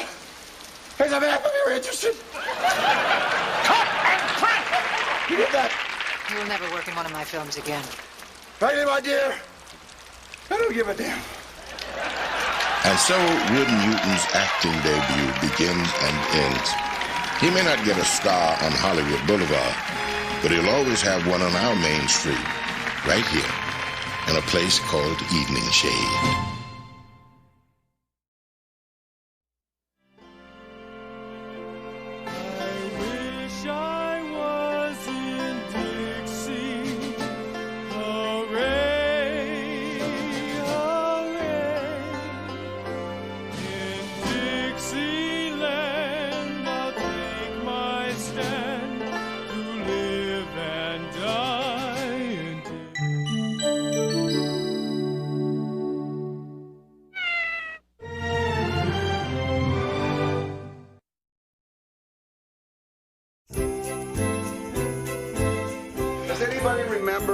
Grandma Newton got a bathrobe for last Christmas? How would we know? We don't keep track of stuff like that. I keep forgetting that I'm talking to the Teenage Mutant Ninja Pigs of Christmas. Hey, you don't have to get cranky about it. We just want our share. Your share? Yeah. Taylor, Christmas morning, there's going to be so many presents under the tree that we could give them to half the children of the third world. Not to mention all the stuff that Santa's going to bring. Yeah, right. What is this yeah, right stuff? Dad, I know Santa Claus is not real. Where'd you get that idea? Because he can't get around the whole world in one night unless he had help from somebody else. Like who? Federal Express. Well, that's what you know. Santa has the fastest sleigh in the world. Anyways, if there is a Santa, why can't I have a dog? Because we already have a dog. Santa feels that 2 dogs would be too many. Well, hey, Brownie's getting old. Why does Santa care? He didn't have to take care of him. Because Santa is a personal friend of your mother's and mine, and Santa thinks that 1 dog is enough, and we don't want to make Santa angry, do we? Whoa. Hey, that's your mom's. That's your mom's. Put it back. Put it back. Oh, good morning, my little Christmas elves. My big Christmas elf. All my sugar plums get what they wanted for breakfast. Hey, Mom, it's not breakfast I'm worried about. It's Christmas. Did you go look at those stereos I told you about? Oh, Taylor, I told you not to worry your pretty little head about what I looked at or I didn't look at. Santa Claus works in mysterious ways. Oh, yeah, right. Oh, and I'll tell you something else. I'm not the only one excited about Christmas. Baby Newton has been kicking like a tiger all morning. Here, feel. Wow. That's great. I mean, we'll hang up an athletic sock for her. Okay. Morning. Oh, you know what I just realized this morning? What? This is going to be our first Christmas without Daddy. Did you all make that Christmas card for him like I asked? We forgot. Well, don't bother. The only thing your granddaddy deserves is a swift kick in the pants, which I fully intend to give to him when he gets home. Why? Oh, you know how CNN has been putting on the servicemen, getting them to wish Merry Christmas and everything to their families back home? Well, this time they were out with some military unit someplace, and your daddy was one of the ones who got to send home holiday greetings. Oh, you're kidding. What did he say? Hi. My name is Evan Evans, and I am the editor and publisher of the Evening Shade Arkansas Argus, and I would like to wish a very Merry Christmas to Miss Fontana Beausoleil. That's all he said? That's it. I can't believe he didn't say hello to us. Hello, honey. He didn't even flip us the bird. It's humiliating enough that the whole town knows that my brother's going out with that over-peroxided trailer park trash. Rita, all they're hearing is a name. Oh, listen, you, the whole world knows a trailer park trash name when they hear one. Her sister is named Toshiba after the stereo. Honey, I gotta run. Keep your chin up, precious. Thanks for dropping by, Frida, and spreading all that Christmas cheer. I got an idea. Let's call your dad. Oh, no. It's 2 days before Christmas. We'll never make a connection.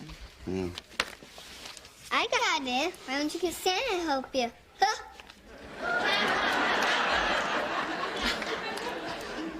Is he being sarcastic? I'm afraid so, yeah. He doesn't believe Santa Claus is real.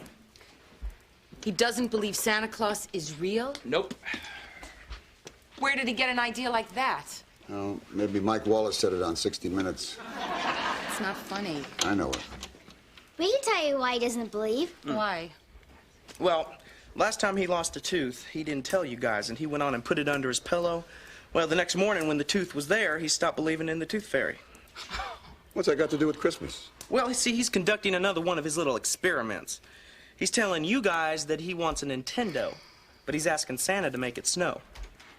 Good. Snow's a lot cheaper than Nintendo.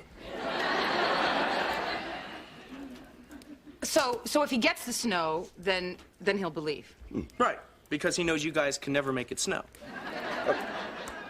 Why doesn't he just go to bed the night before Christmas like every other kid and take potluck in the morning? Well, hey, I know what we can do. We can all go down to Phil's Appliance and look at a stereo for Taylor. Hello. Speaking. Uh-huh. Uh-huh. Oh, no. Oh, no. Yeah, I'll be right there. Yeah, I have to take Molly for a rehearsal for the Christmas pageant anyway. All right, bye. What's wrong, hon? Oh, it's Mr. McDole again. Do you remember I told you he got caught shoplifting some coloring books at Walmart? Yeah? So I went to see him and his wife, and did you know that they have 7 children? Yeah, I taught a couple of them. You should see their house. I mean, these people have nothing. Anyway, he and his wife came to see me a few days later at work and asked me not to prosecute. He was wearing this shiny, thin little suit, you know, clutching his hat in his hand. I mean, it just breaks my heart when I see a man in a cheap suit clutching a hat. Anyway, I got the charges dropped, right? Well, now, he's been down at Fouch's shoplifting some bath powder. I guess he's gonna hit every store in town before Christmas. Oh, that's sad. Yeah. Say, he hasn't hit Phil's appliance yet, has he?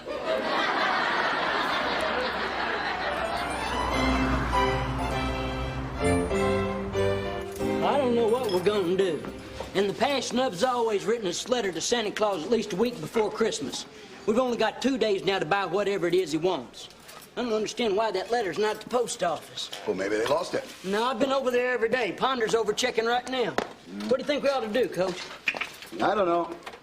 I got troubles of my own. Do you know that Will doesn't believe in Santa Claus anymore? What? He's worked out this elaborate test to prove it. I don't know what's wrong with kids today. They're like investigative reporters. No wonder they don't believe in Santa Claus. He comes to town, they hunt him down like a dog. Well, personally, I think it's from people watching too many shows like Unsolved Mysteries. Well, personally, I'm not getting into the Christmas spirit this year. It's gotten too commercial for me. You're not gonna dress up as Santa Claus over at the hospital? No, I'm mad. Everybody got together and decided that in order to promote good health, they would use a thinner Santa. Great. Another tradition down the drain. Now they want a trendy, thin Santa Claus. Next thing you know, he won't even be based at the North Pole. He'll be working out of Southern California, he'll have a therapist, and he'll be questioning his commitment to Mrs. Claus.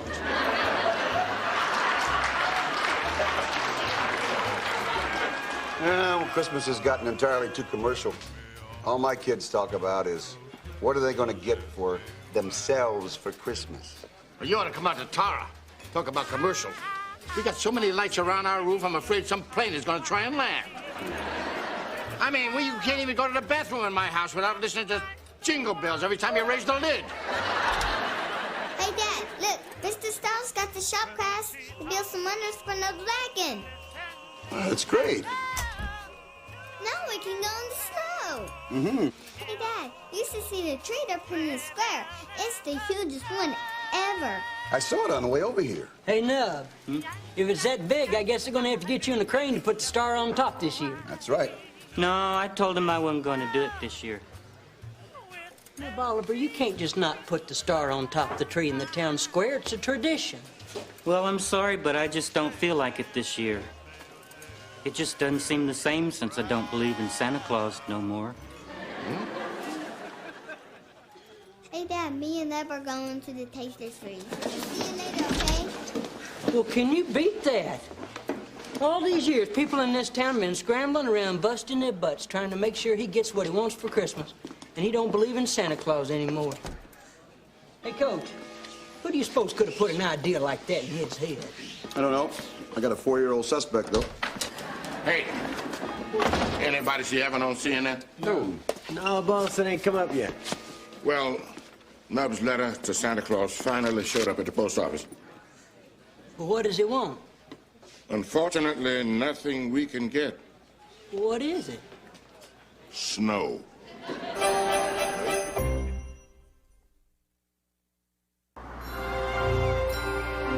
Well, first of all, I'm not even sure that they believe there is no Santa Claus. It's just something that Will told Nub, you know. They're testing us. Hell, Nub goes down to Phil's appliance store all the time to watch the weather report. He knows there's no snow in the forecast. They think they got us over a barrel, but they don't. They don't? No. I have a friend who has a snow machine. You do? Yeah. He lives over in El Dorado. They used it last week to do a car commercial. How'd you know about it? Told you, he's a friend of mine. I'm going to call him up. Trust me. Okay. I'll be back in a little while. We're going to make it snow by night. Boy, I tell you, I'm right down to the line on the coach's present. I was going to get him that Sports Illustrated sneaker phone. I don't know, though. That guy on that commercial turns me off. Hey, honey, guess what I'm calling you on? Smells like feet. Listen, I really do think that you should go ahead and play Santa Claus again this year. I mean, come on. Have some Christmas spirit. Marlene, I had the Christmas spirit, and they killed it. Besides, I'm upset because everybody assumes that just because I'm fat, I'm jolly. I don't think anybody assumes that. Yes, they do. Everybody takes fat people for granted. I mean, like, just assuming that just because Well, in fact, we like to play Santa Claus. I don't see anybody going around asking buck-toothed people to be the Easter Bunny. Okay. I located the snow machine. Ponder, you and Herman want to go over to El Dorado tonight and pick it up? Wait a minute. Why us? Well, because tonight I'm going to decorate the Christmas tree. Coach Newton, Uh-huh. if you're going to be home tonight, I thought I'd drop by. I got something for you. Where? Sure, fine. If it isn't the winch, you stole Christmas. See you then. Oh, and Mr. Stiles, thanks for the breast warmers. Oh, it's nothing. It's just a little extra fur I had from when I was helping out with the band uniform. Yeah, well, they're very cute. You'll have to stop by and see them. On. Okie doke.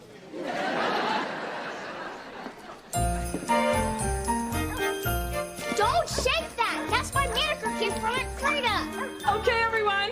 Here's the official Christmas 1990 ornament for baby Newton. Mom, I hope you didn't forget to get my new Kids on the Block book bag, a wristwatch, and a hand-painted sweatshirt with my name on it. All right, I've heard about enough of this.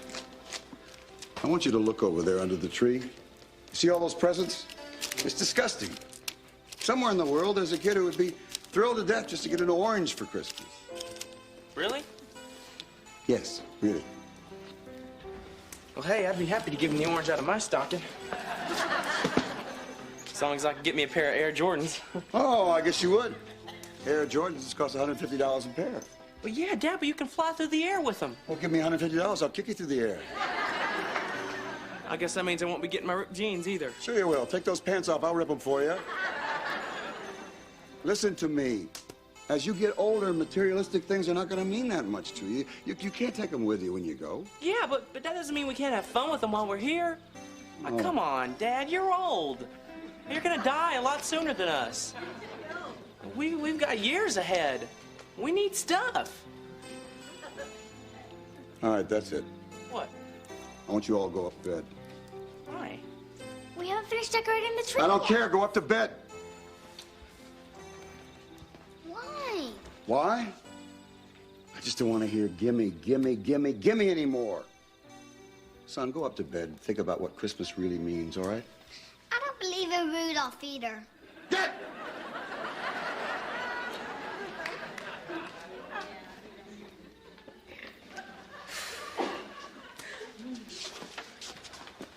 Where are you going?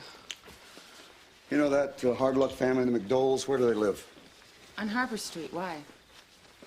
Because I got a whole lot of presents to deliver.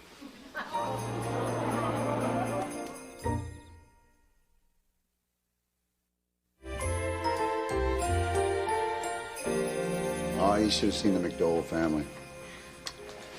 Kids were crying. Even the dog was crying. You think we did the right thing, don't you? Oh, yeah. No, our kids behaved very badly. Mm-hmm. I'm ashamed of them. They didn't even make that card for Daddy. On the other hand, this is pretty shocking. Well, still get some presents from Santa. Yeah, but now they have nothing under the tree. They don't have nothing, honey. They have everything. I want them to realize that. But it's so shocking. You said that. I want you to think about all the Christmases that you had as a child, all the presents you got. Through all those Christmases, Yes. They sort of run together, don't they? So? So, this is going to be a Christmas they'll remember. Marlene, hi! Ava. Merry Christmas. Hi. Christmas. Merry Christmas. Well, Harlan is still at the office Christmas party playing Santa. And I just wanted to bring these gifts back. Thank you. I hope they fit. I designed the outfits myself. Okay. Oh, my goodness.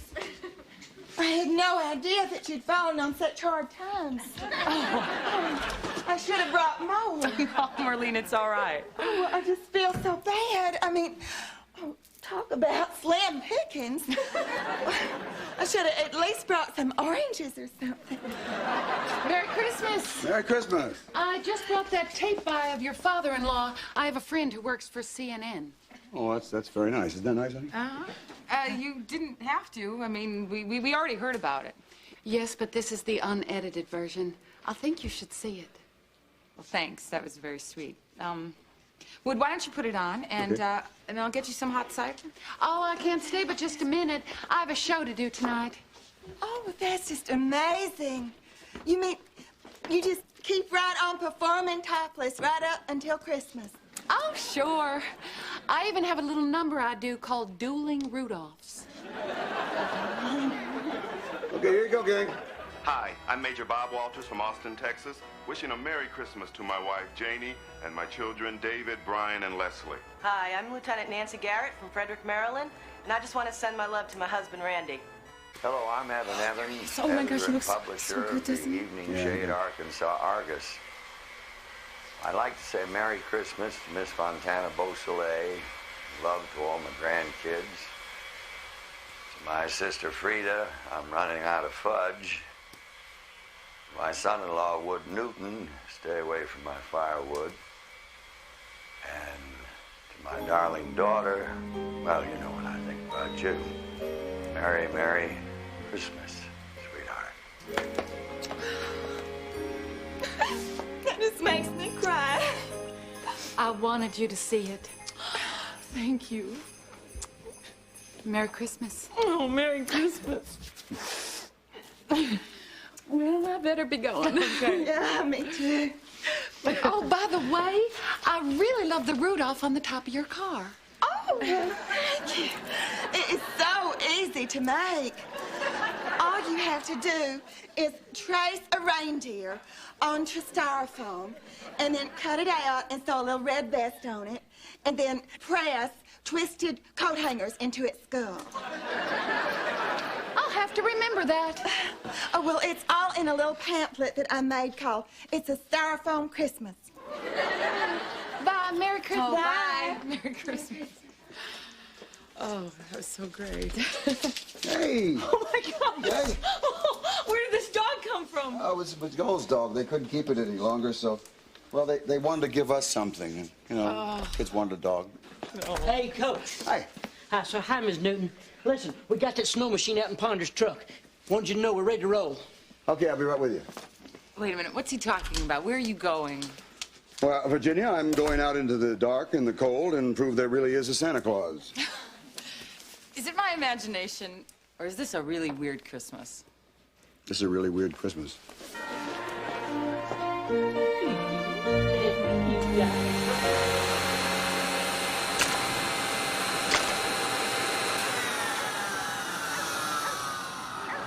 This doesn't work. It doesn't look like snow. It looks like... I don't want to say what it looks like.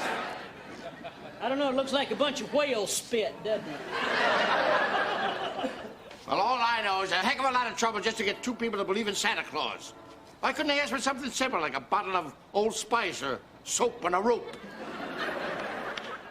Well, at least Will will have a lot of other presents. Not really. Hey, hey! Ho, ho! You got that ball now, really?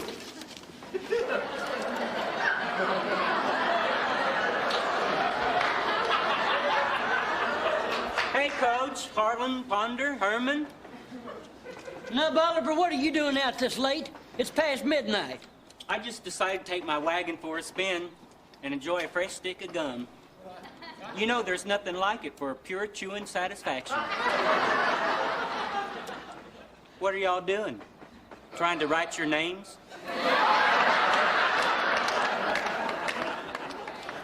That's very funny. What you got back there? Oh, this is a mulching machine. We're making fertilizer. That's funny. Looks like a snow machine to me.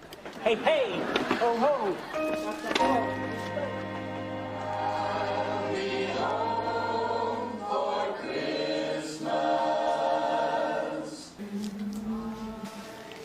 Come on now, boy.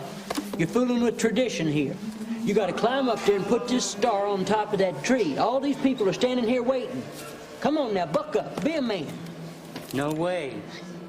I just can't be a party to this now that I know there's no Santa Claus. Oh, no, there is a Santa Claus. He may not be the Santa Claus you're looking for. What do you mean? Well, but... I mean, he may not be a Santa Claus that looks and talks to you like Harlan, but for me, the big guy up in the North Pole, he can make almost any wish come true. Hey, would you look at that? I'll be darned. Now we're in business. Hey, look! It's starting to snow. There is a Santa Claus. There is.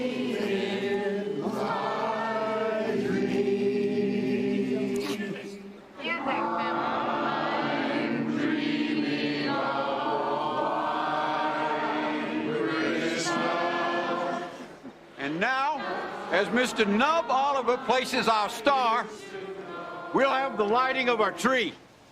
When the tree tops glisten and children.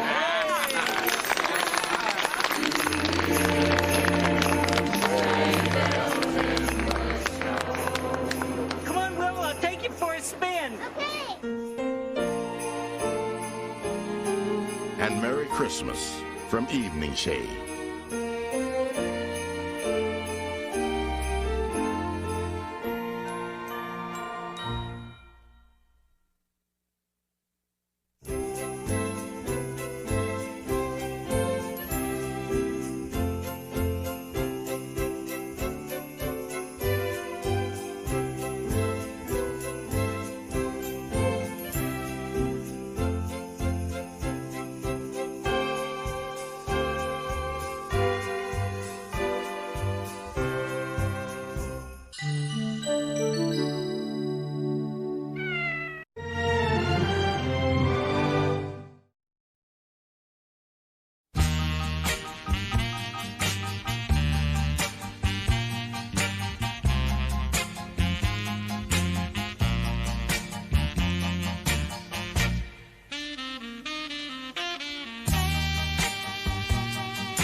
So I go up to Will's room, and I say, all right, young man, what are these papers under your bed with D's and F's on them? And he said, well, I was saving them up because I didn't want to get in trouble but once.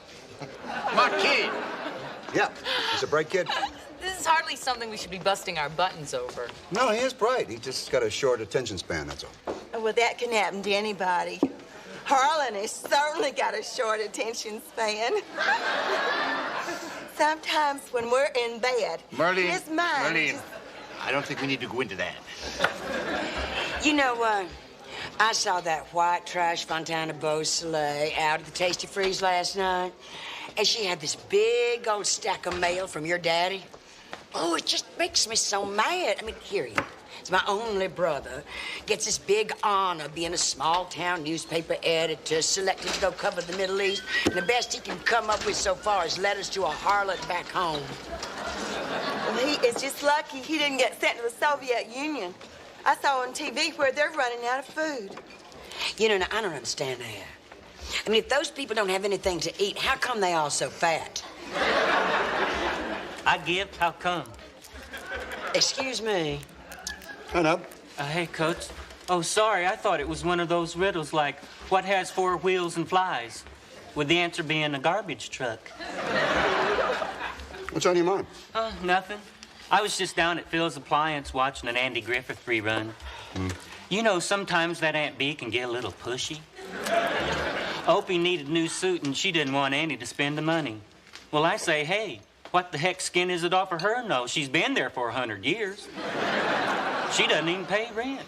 I think you got a good point there. Well, you know that Fabian sure has held up well. Have you all seen that new commercial that he's done on TV? Have you seen it, Frida? Fabian who? Just Fabian. He only has one name, like Madonna. I'm sorry, I do not acknowledge people with only one name. For me, they simply do not exist. Well, they do exist, whether you acknowledge them or not. I've seen them both on TV. Well, not to mention Cher and Hitler. Marlene, Hitler doesn't have just one name. His first name was Adolf. That's another one. Adolf's meat tenderizer. Marlene, I really don't want to discuss this. I got an idea. Why don't we all go to see a picture show tonight? Rocky V is playing down at the Rogers. please. I am so tired of those movies. I hate Rocky. I wish Conan the Barbarian just kicked the hell out of him. Then we could have something else on the marquee. Well, Wood and I can't go anyway. We're having dinner over at Gil and Madeline Hall's house. Boy, you all sure are seeing a lot of them lately. Oh, not really. Mostly school events. Our kids have become friends. Now, we were over there a few weeks ago, and I gotta tell you, it was pretty boring. Harlan? Well, it was, honey cakes. All we did was sit around and watch picture albums of their vacations. Well, I thought it was interesting. I never knew that the president's faces on Mount Rushmore were not a natural phenomenon. Who are Gil and Madeline Hall? Is that Arlene Hall's son? Oh. That's right. He was raised here, and now he's been transferred back to manage the shoe outlet. They were living in Anaheim, which is just less than a mile from Disneyland. Which, of course, also means less than a mile from Frontierland, and Tomorrowland, and Fantasyland. I just can't imagine what it's like to get up every morning being so close to all those different lands. Can you? No. But I'll tell you this, Merlene, you're a lot closer than you think.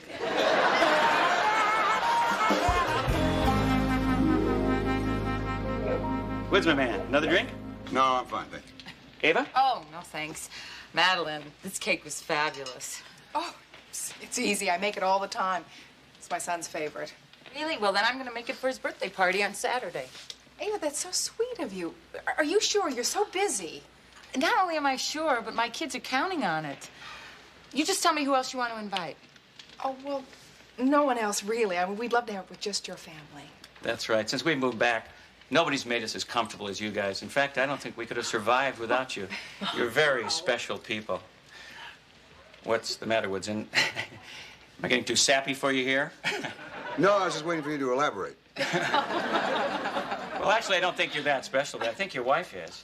What I can't figure out is how an old, washed-up football player like yourself can end up marrying such a beautiful young girl with a body like that. Well, that's because you don't know about my soul and my spirituality. That's what attracted her in the first place. Yeah, absolutely. Well, now, I have to say, I don't think Ava got such a bad deal. I mean, I think Woods is in fabulous shape. Tell me there. Of course, it's hard to tell with all his clothes on.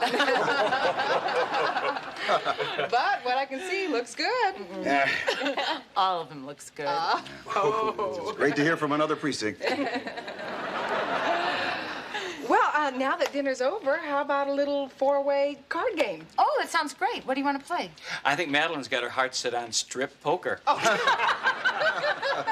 You're so bad. Hey, I'm tired of playing cards. Let's watch a movie. Oh, you know, Rocky V's at the Rogers. Oh, we didn't mean go out. We have lots of movies here. Do you by any chance have It's a Wonderful Life? I missed it at Christmas, and it's been killing me. No, we have something better than that. We have Carl and Sylvia on their honeymoon. Carl and Sylvia on the honeymoon. Who are they? Oh, they're actors. Oh. They're very good. Most of those films don't have acting or plots, but this has everything. Yeah. Carl, I don't know that one. Do you, honey? No. Yeah. Hey, did you blow a fuse?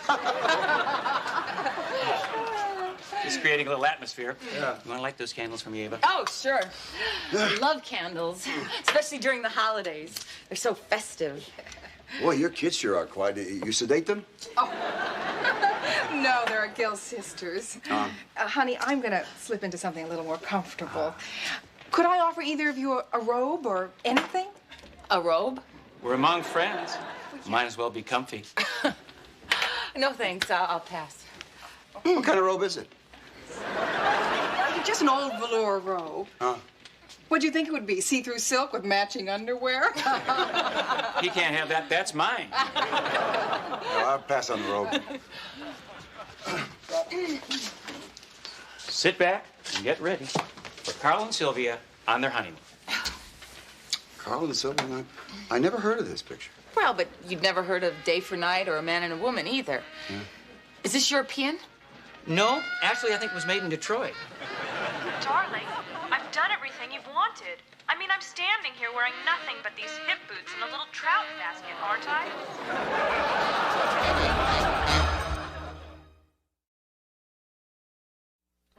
You know what I want.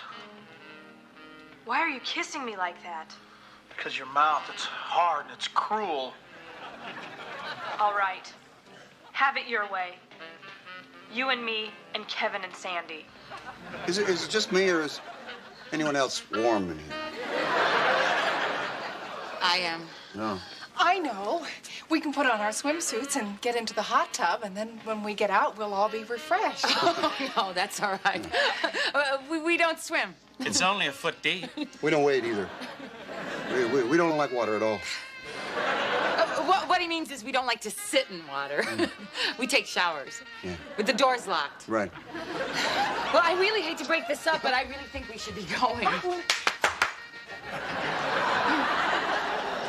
It's only 8 o'clock. Yeah, well, I have school in the morning. Well, school starts at 8:30. What time do you have to be there? 4 o'clock.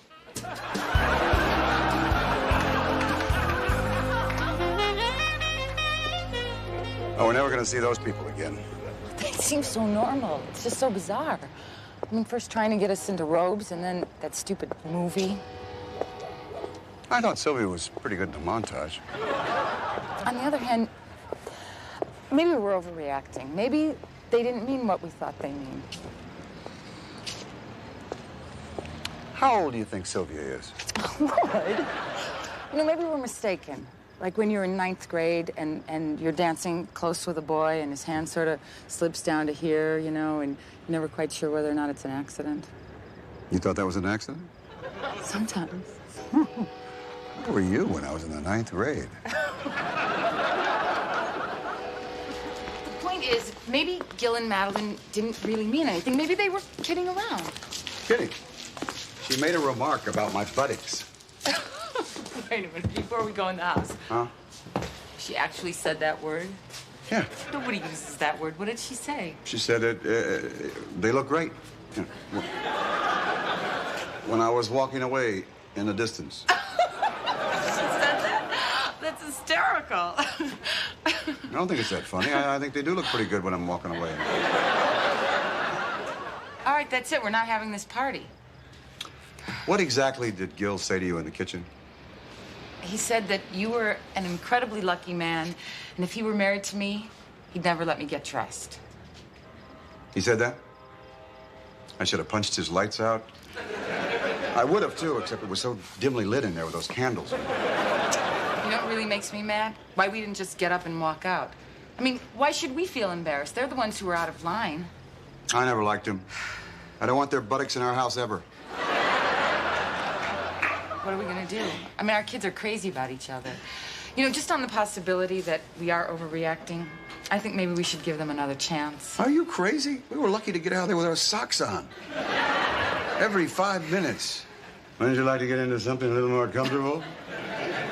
These people were desperate to get our clothes off. We were lucky they didn't have a wind-sucking machine.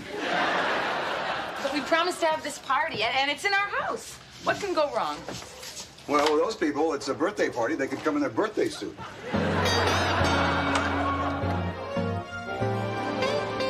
So anyway, it was the 5th period, which is my free period. And I was out kind of strolling along outside the gymnasium and I see this guy leaning up against the wall smoking a cigarette. So I go up to him and I give him the usual lecture, you know, on lung cancer and emphysema and all that. And then I proceed to take that cigarette right out of his mouth and break it in two with one hand. Well, good for you. What did he say? Said I'm not a student at this school. Oh, my Lord, what did he do? Well, best I remember, he sort of picked me up by my sides, swung me back and forth a couple of times, you know, to build up momentum. Next thing I know, I'm kind of flying through the air for what seems like some time. I mean, I definitely remember 3 parked cars as I passed over them. That was right before I hit the telephone pole. Now, I got something in my bag for that if you want it. No, hey, I don't want you to tell anybody about this either. This is my first black eye. I'm kind of proud of it. I mean, people look at you different when they know you're a fighter. I mean, like this morning, I was driving the Gremlin through the Minute Wash. You know that guy that takes the quarters? Mm-hmm. He had this new look of respect in his eyes. That guy is blind. What do you mean? I mean, he's blind. Dilo Dillman, he's a patient of mine. Well, I don't care. He still had a respectful look. Maybe he sensed something. Yeah, right. Hi, guys. Hey, Coach. Hey. What happened to your eye? Well, it was fifth period, which is my free period. It's a long story. Ava's got to work tonight. I thought I'd take Will and Taylor see Rocky V. You guys want to come along and get it over with? Oh, sorry, Coach. I got a lot of papers I got to grade. I told Merlene I'd take it to the sale barn. I thought you were doing that Friday night. I can't. We're going to go to the Halls for dinner. Oh, yeah? Why? Well, I assumed to eat. I wouldn't assume anything. Well, what do you mean? Nothing. I just don't think you should go, that's all. I know they're boring, but Merlene's already accepted. Anyway, you went. Yeah, well, I didn't have a good time. I don't worry about that. Merlene can have a good time anywhere. I tell you, you could call that girl up in the middle of the night and say, Merlene, I want you to come down here to the dog pound. We got a bunch of cages we want you to clean out. And she'd say, oh, I just think that's so interesting. Last time you were there, they just showed you vacation slides? Yeah. Why? Just curious. All right. They're coming over to your house, aren't they? Yeah, but we don't want them to. Well, what the hell did they do? They didn't do anything. It's just, they're weird, that's all. Well, in what way? They're weird. Oh, hey, I think I know what he means. They're from California, aren't they? I bet they've been in therapy. That's more than that. Well, then what is it?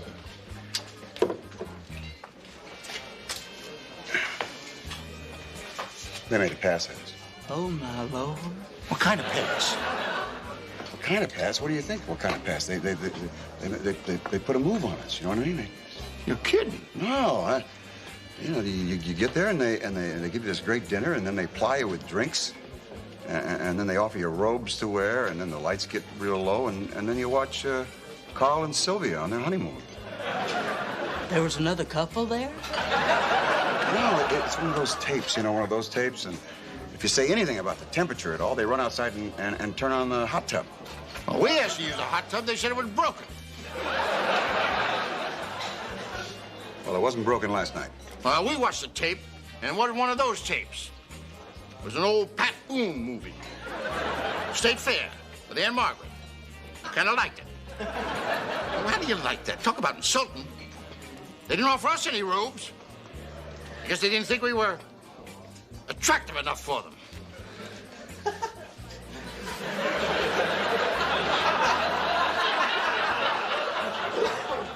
You know, something I've heard about this kind of stuff before. I mean, they're couples. They have these clubs where they go and they switch partners. Happens a lot in small towns. You know, it wouldn't surprise me if they was trying to turn you and Mrs. Newton into some kind of sex slaves. No, I don't think that's what they had in mind. You know what I always wondered?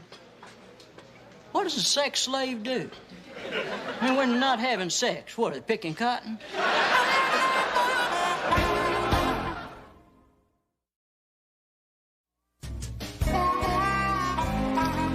What do you think of my shirt? It's old, it's ugly, it's perfect. What'd you do to your hair? It's a bun. It's ugly. Thank you. Well, I guess I ought to button this up, huh? Oh, I'll get the top one. Okay. Maybe we should just wear snowsuits. Be ridiculous. If they make a pass at us, I'm going to toss them out on the lawn. Hey, how do you like this? It's very unsexy. Good, I'll wear it. Oh, I'm just so uncomfortable. I'm so nervous. Oh, you don't have to be nervous. I'm telling you, with the kids here, they're not going to make a pass at it. Yeah. Mom. Kids. That was Mrs. Hall on the phone. Mitchell's got the flu. They can't come over. What? Oh, it's great. Oh, no, I mean, I'm so sorry. Yeah, that's too bad. Well, that's the way life goes. Well, maybe we should take the cake over there. Yeah. Oh, no. If he's got the flu, he doesn't even feel like eating. Why don't we eat the cake ourselves? That's exactly what we're going to do. We're going to eat the cake. We're going to eat some ice cream. We're going to put on these party hats. And then your mother's going to go over there and play the piano. We're all going to gather around the piano and have an old-fashioned sing-along, like a good old-fashioned family with good old-fashioned values. I don't play the piano. That's all right. We'll do it a cappella. I don't know that song. Well, just listen to your dad, okay? Okay. All right. In fact, that's a good rule in general. You know, that's what's the matter with this country. They're just not doing enough things together. Families need to do things together. You know what we're going to do Sunday? We're going to go to church. We always go to church. Well, we'll go again. And then we'll come home and we'll make a quilt. Okay. You guys are acting weird.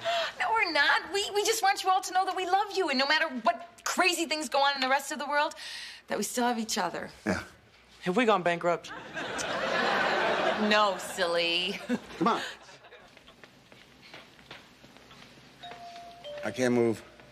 Look at it. Huh?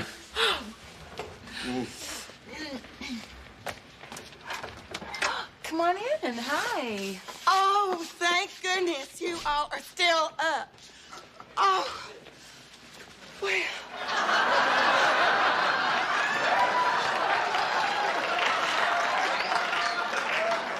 Harlan and I were lying in bed and we just couldn't sleep. And so we got up in our pajamas and put on our coats and came straight over here. What happened? Well, we went to dinner at the Halls. And we weren't going to tell anybody this, but now we realize that we just must talk to someone because it's just too traumatic. And, well, since it happened to you all, too. They came on to you? Yes. Well, Wood tried to warn Harlan, but I just couldn't believe it. And, well, I know if it happened to you, it could just as easily have happened to us, too. I mean, the way I just exude sexuality, there is, for some reason, I've always been a magnet to perverts. What I don't understand is why they didn't come on to us the first time. Well, Harlan, they were probably exhausted. I mean, even Dracula can get satiated. So what did they do? Well, they asked us to play cards, and then they tried to change it to strip poker. Yeah. And then when we said that we just weren't interested, they said, well, there are a lot of other four-way things that we could do. Can you believe it? That's when I said, hey, no way are we interested in a four-way whatever it is. Oh, that's right. Harlan has enough trouble with twosies. What do you think, Woodrow? I think we ought to go over there man to man and straighten him out. Tell him that people around here aren't interested in stuff like that. I'm gonna go over there and rip that flimsy little robe off and stuff it down its throat. And I'm gonna send him back to Fantasyland where he can come on to Mickey and Minnie. Oh, thank you. I just feel so much better now that we've talked to you all about it. That's okay. Hi. Hi. Mitchell's feeling better, so we thought we'd come over for a piece of that birthday cake. Yeah, but we can see that you're busy. No, that's okay. I'll get you the cake. Forget the cake. Hey, now I get it. What can I say? Don't do anything we wouldn't do.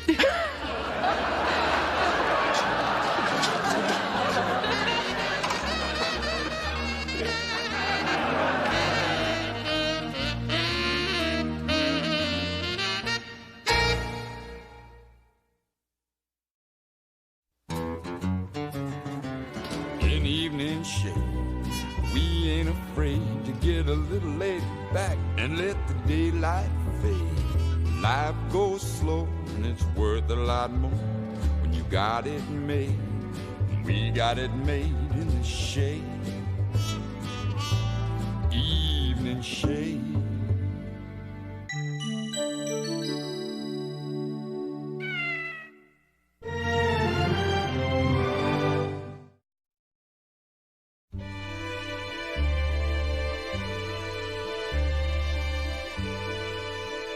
It's morning now in Evening Shade, and the first big snowfall of the winter has arrived. However, nothing can dampen the spirits of Wood Newton, who is eagerly anticipating his 30th high school reunion. People say there are no friends like old friends. Wood is about to test that theory with the arrival of his two closest high school buddies, Johnny and Earl. Bet you told me 100 stories about you guys. Three Musketeers. Nope, Three Amigos. I've done my research. Yeah. Look, let me show you. Right here. Earl Mallory, center, right? Right. Yeah, first string All-State, only 153 pounds. They nicknamed him the Rock of Sharp County. He's a feature writer now for Sports Illustrated. You don't say. Yeah. And over here is Jaguar Johnny Blanchard, split end. Best hands in the state. Anything he touched, he could catch. He was a great athlete. He could have played pro football, except, you know, all the lights weren't on in the building. Not the brightest guy in the world. They used to say about Johnny, he could do anything with a football except autograph. And what is that? It's a floor buffer. I'm gonna do your office in the halls, then get over to the gym. I'll do it once now, then once after school. I want you to be proud of this place. I know you must be looking forward to this reunion. I mean, I know I was looking forward to mine. I couldn't wait for them to see I wasn't the same mousy little nerd they probably remember. Better get me a pair of work gloves, though. This is gonna be one long job. I'll see you in just a little bit. Okay. Hey, Wood, you want to head over to the Purple Dawn and get a disease? You are a disease. Oh! Hey, Good to see you, guy. Hiya, buddy. Hey, do I know you? I don't think so. Bend over. Let me see. On to. It's Earl How you doing, guy? Hey, this is Coach Brown's office, isn't it? Yeah, hey, I love what you've done with it, Wood, but you know what it needs is a few pictures of yourself on the wall. Hey, wasn't the old equipment room around the corner the place where you got caught with Becky? Becky Kincaid? Becky Kincaid. She had the best equipment in town, actually. Yeah. Speaking of great equipment, and your wife, Jeannie? Oh, I guess you didn't hear. She's gone, you know, to a better place. Oh, I'm sorry. Yeah, she's in San Diego.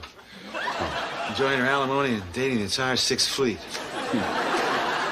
Ask him about Bambi. Bambi? Oh, well, she's 27 years old, aerobics instructor. Oh, that could be dangerous. Yeah, well, what the hell? If she dies, she dies. Let's go to Pound of Blues and have a beer. It's 10:30 in the morning, Bart. You see, it's the hearing that always goes first. I didn't ask you what time it was, old timer. I asked if you wanted a beer. It's party time. No, I'll pass. Yeah, me too. Your kids must be getting big. I guess Taylor's in high school now. Look at that picture. Right here. That's my starting quarterback.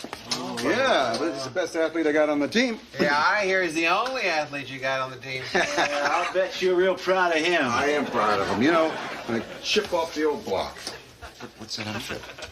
Oh, well, Drum Club's having tryouts for Romeo and Juliet, and I thought I might dress the part.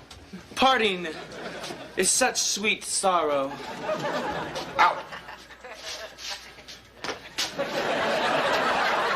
Who was that? I have no idea. Hey, don't tell me. Johnny the Jaguar, Earl the Rock. Herman the assistant coach.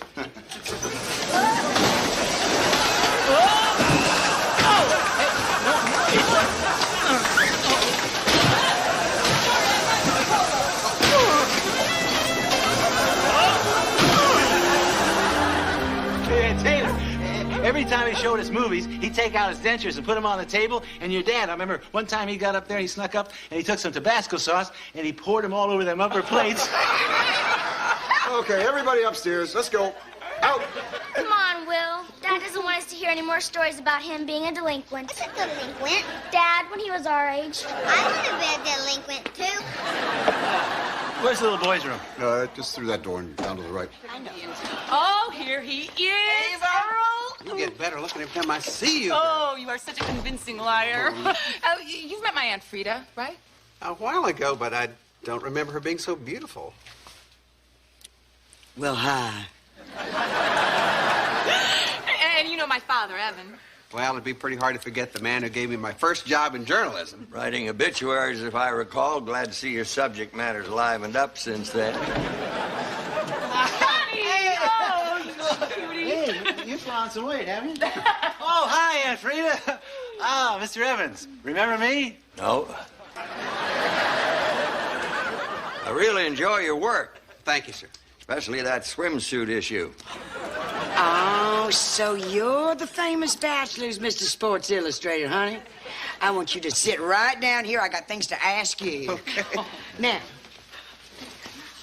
what on God's green earth do a bunch of melon farm escapees and dental floss swimsuits have to do with sports? How come you're home so early? Well, Well, we had a noon adjournment, so Frida and I kidnapped Daddy and took him out shopping. I was there to pay for Frida's merchandise and carry it home. She couldn't find a pack mule with his own MasterCard. Would you please stop complaining? I told you. I left my wallet in my other purse. Besides, Ava and I are the ones that ought to be upset. Everywhere we went, people treating you like some kind of celebrity.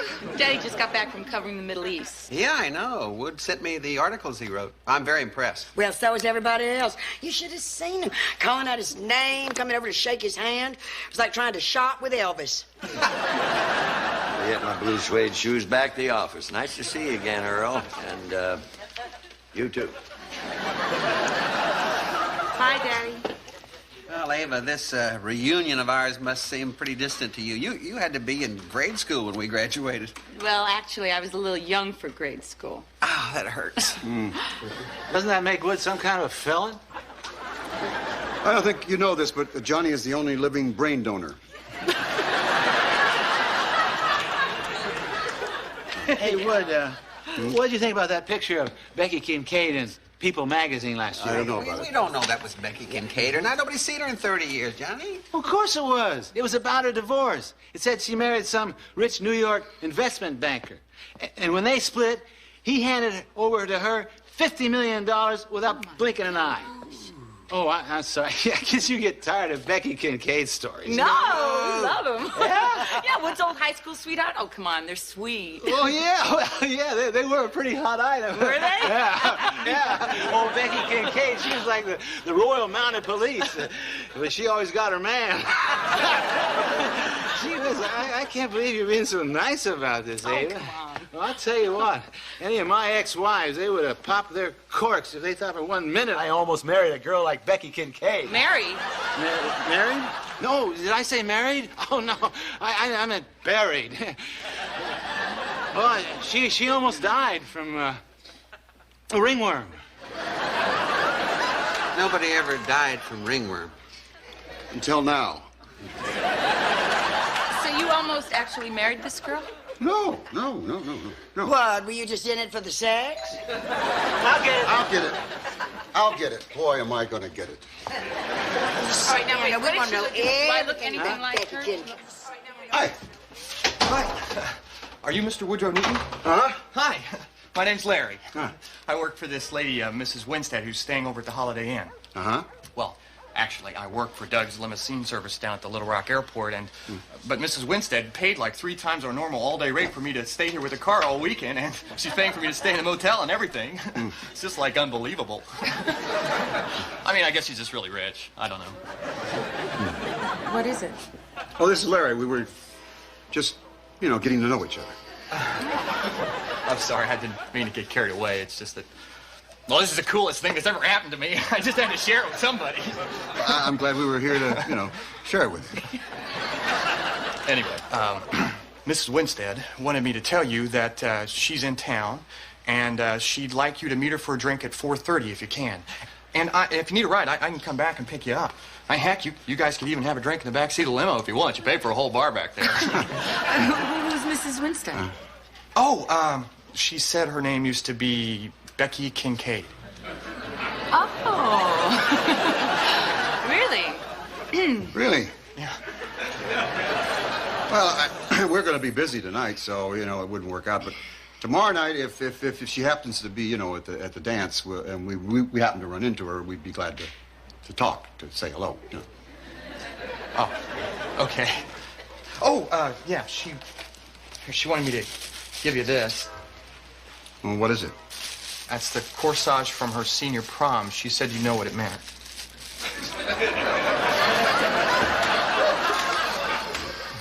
Yeah, well, thanks. I think this lady really wants to see you. Thanks.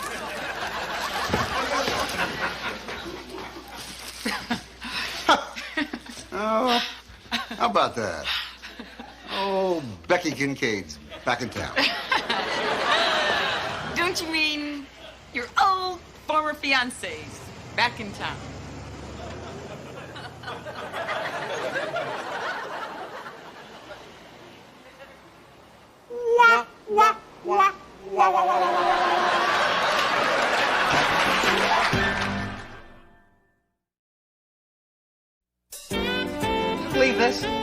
same songs on here they had 30 years ago? Mm-hmm. One play for a quarter. Ponder? We used to get 6 plays for a quarter.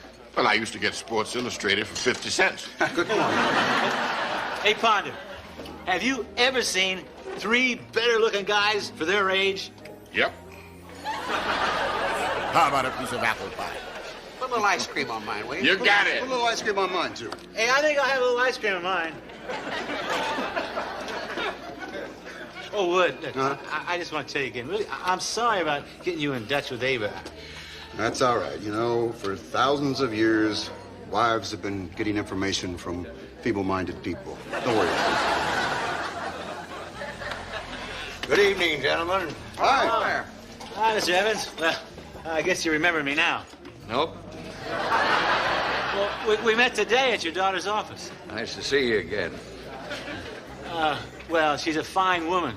Too bad there isn't any more at home like Ava. Too bad I don't have Ava. When she was only 18, Wood Newton married her and ruined my life.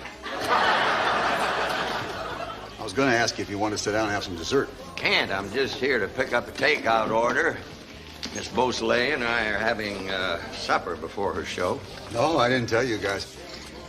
My father-in-law, the grandfather to our children, is dating an exotic dancer, the lovely Fontana Beausoleil, who is a quarter of a century younger than he is. All right. More power to you, sir. Thank you. Thank you. I may need it. After several weeks in the Middle East, I suspect Miss Beausoleil's performance will have a heightened impact on me. You guys remember the night we decided we'd drive to Hot Springs and go over to the Purple Dog? Except we didn't have enough gas, so the gas man had to make a house call. Gas man. Gas man. Yeah. That's what we called Wood that summer, the gas man. You see, every time we needed some gas, my Wood would siphon a few gallons out of some rich guy's fancy car. Well, his favorite was a 58 Buick Roadmaster. What color Roadmaster? It doesn't matter what color it was. Listen, Two-tone. 57. White over green. Actually, that was eggshell white over deep forest green. It was my first real new car. I kept taking it back to the dealer, complaining I was only getting 8 miles to the gallon. I thought I was some kind of an idiot. You're kidding. That's funny. Yeah, it's funny. Wood, I'm surprised you never told me about that. We could have had a laugh together. Well, you do things when you're younger. You live to regret them later on. Yeah, well, fortunately, sometimes we are in a position to make restitution.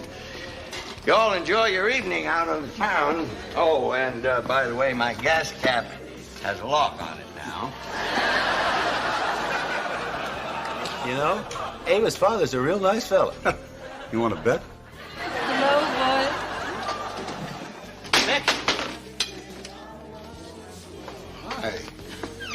Hi, Becky. No one's called me that in such a long time. My, you sure look like you've been taking good care of yourself since you left football.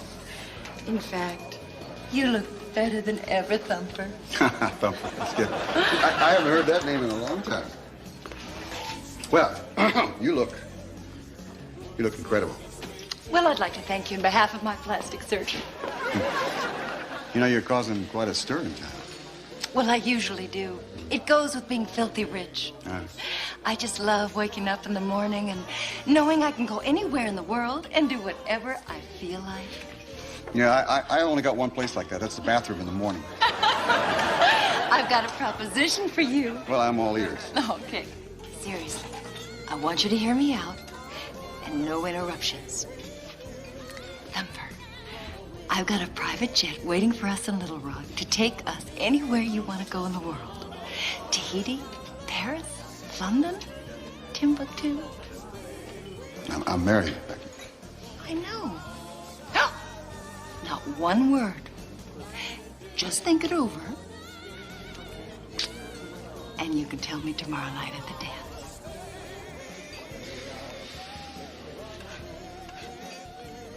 And Thumper, I think it's only fair to warn you. I always get what I want. And I want you.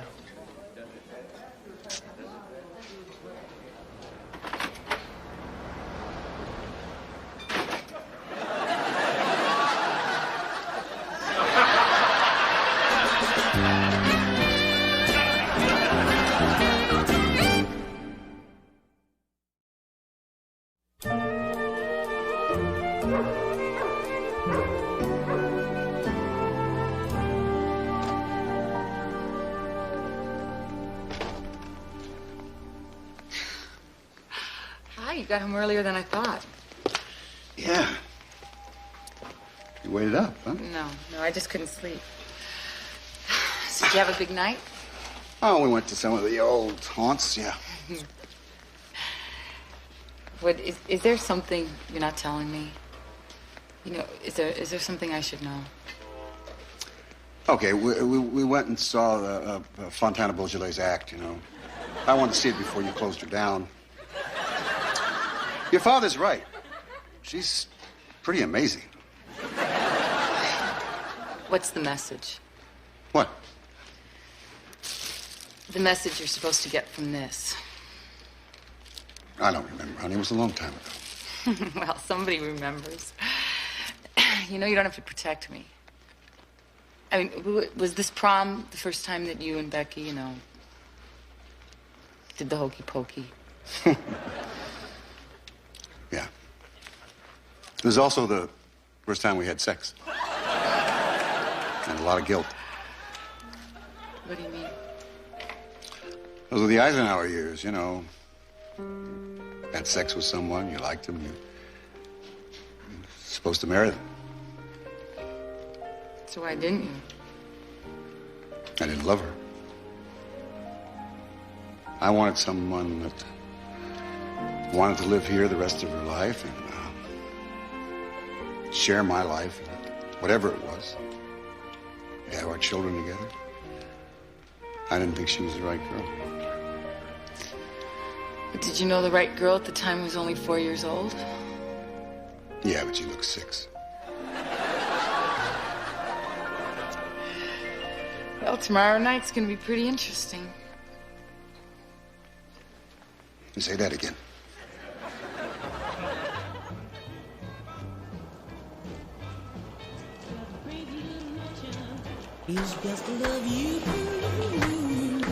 Thanks for being my date tonight, Frida. Oh, honey, you should have picked up some dance steps from Johnny. He's good. Well, that's because his brains are in his feet. Yeah. Listen, Earl wants me to fly up north with him so he can show me Chicago. Oh, at last we have revenge on the North for winning the Civil War. Well, Johnny told me that he made you a star by catching all those wounded duck passes that you threw. She's paraphrasing, of course. Of course. Oh, Earl, you played center. Center? Well, I guess you and Wood must have been real close. Wood, look who's here. Oh my gosh, is that Becky Kincaid? Oh, she's gorgeous. Well, I mean, everybody looks better under these gym lights. I think she looks repulsive. You see, you can tell just by looking at her. She's got enough plastic in her to throw her own Tupperware party. This is my wife, Ava. Hi. Nice to meet you. Nice to meet you, too. Well, I might have known that Wood would have married the most beautiful woman in the town. Oh, thanks. It's hard to believe you're expecting your 4th child. Yeah. Well, you just keep on having him, honey. It's a great way to hang on to your man. Why don't you just take those towers of Teflon and move them on back up to New York City? Wood, come dance with me. Oh, is that all right, honey? Oh, sure, it's fine.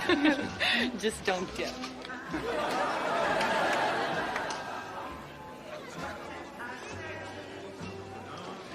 Well, what do you think? Fantastic. It's all yours, Bumper. I assume you've given my proposal some thought? Well, it's crossed my mind a couple hundred times. She's really beautiful. You and me, 1 week, no one will ever know. I'll know, Becky. Oh, Thumper, a conscience is such an inconvenient middle-class commodity. Yeah. I have some more bad news for you. I really love my wife, my kids. Living here in Evening Shade, it's about as exciting as I need. All right. I'm going to tell you the truth. You won't be doing this just for yourself. You know why I kept that corsage for 30 years? Because in my whole life, Wood, I never found another relationship as intense as ours. And believe me, I tried. I just want to see if the magic is still there between us. Please. It's a wonderful offer, and I'm very flattered. No. No. We could have had a terrific week together. Oh. You know, you have to realize that money doesn't buy everything or everybody. Well, it's way ahead of whatever comes in second. It was nice to meet you. Nice to meet you, too. I wouldn't want to trade places with you, but a little part of me envies you. Well, goodbye, Earl. Goodbye, Johnny. See you in 30 years. Only this time, try and take a little better care of yourselves. Bye, Thumper. Goodbye.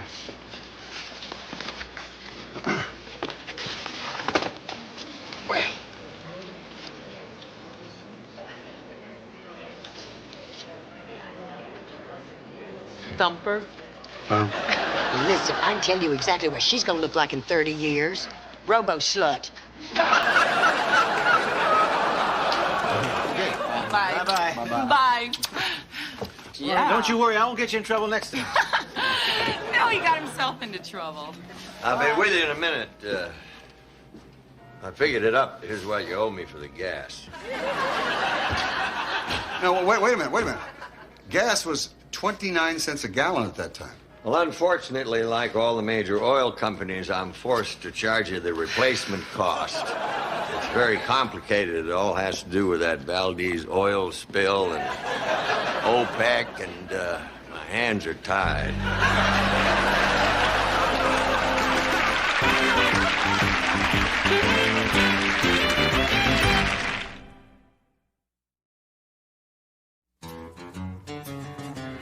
In evening shade, we ain't afraid to get a little laid back and let the daylight fade. Life goes slow and it's worth a lot more when you got it made. And we got it made in the shade. Evening shade.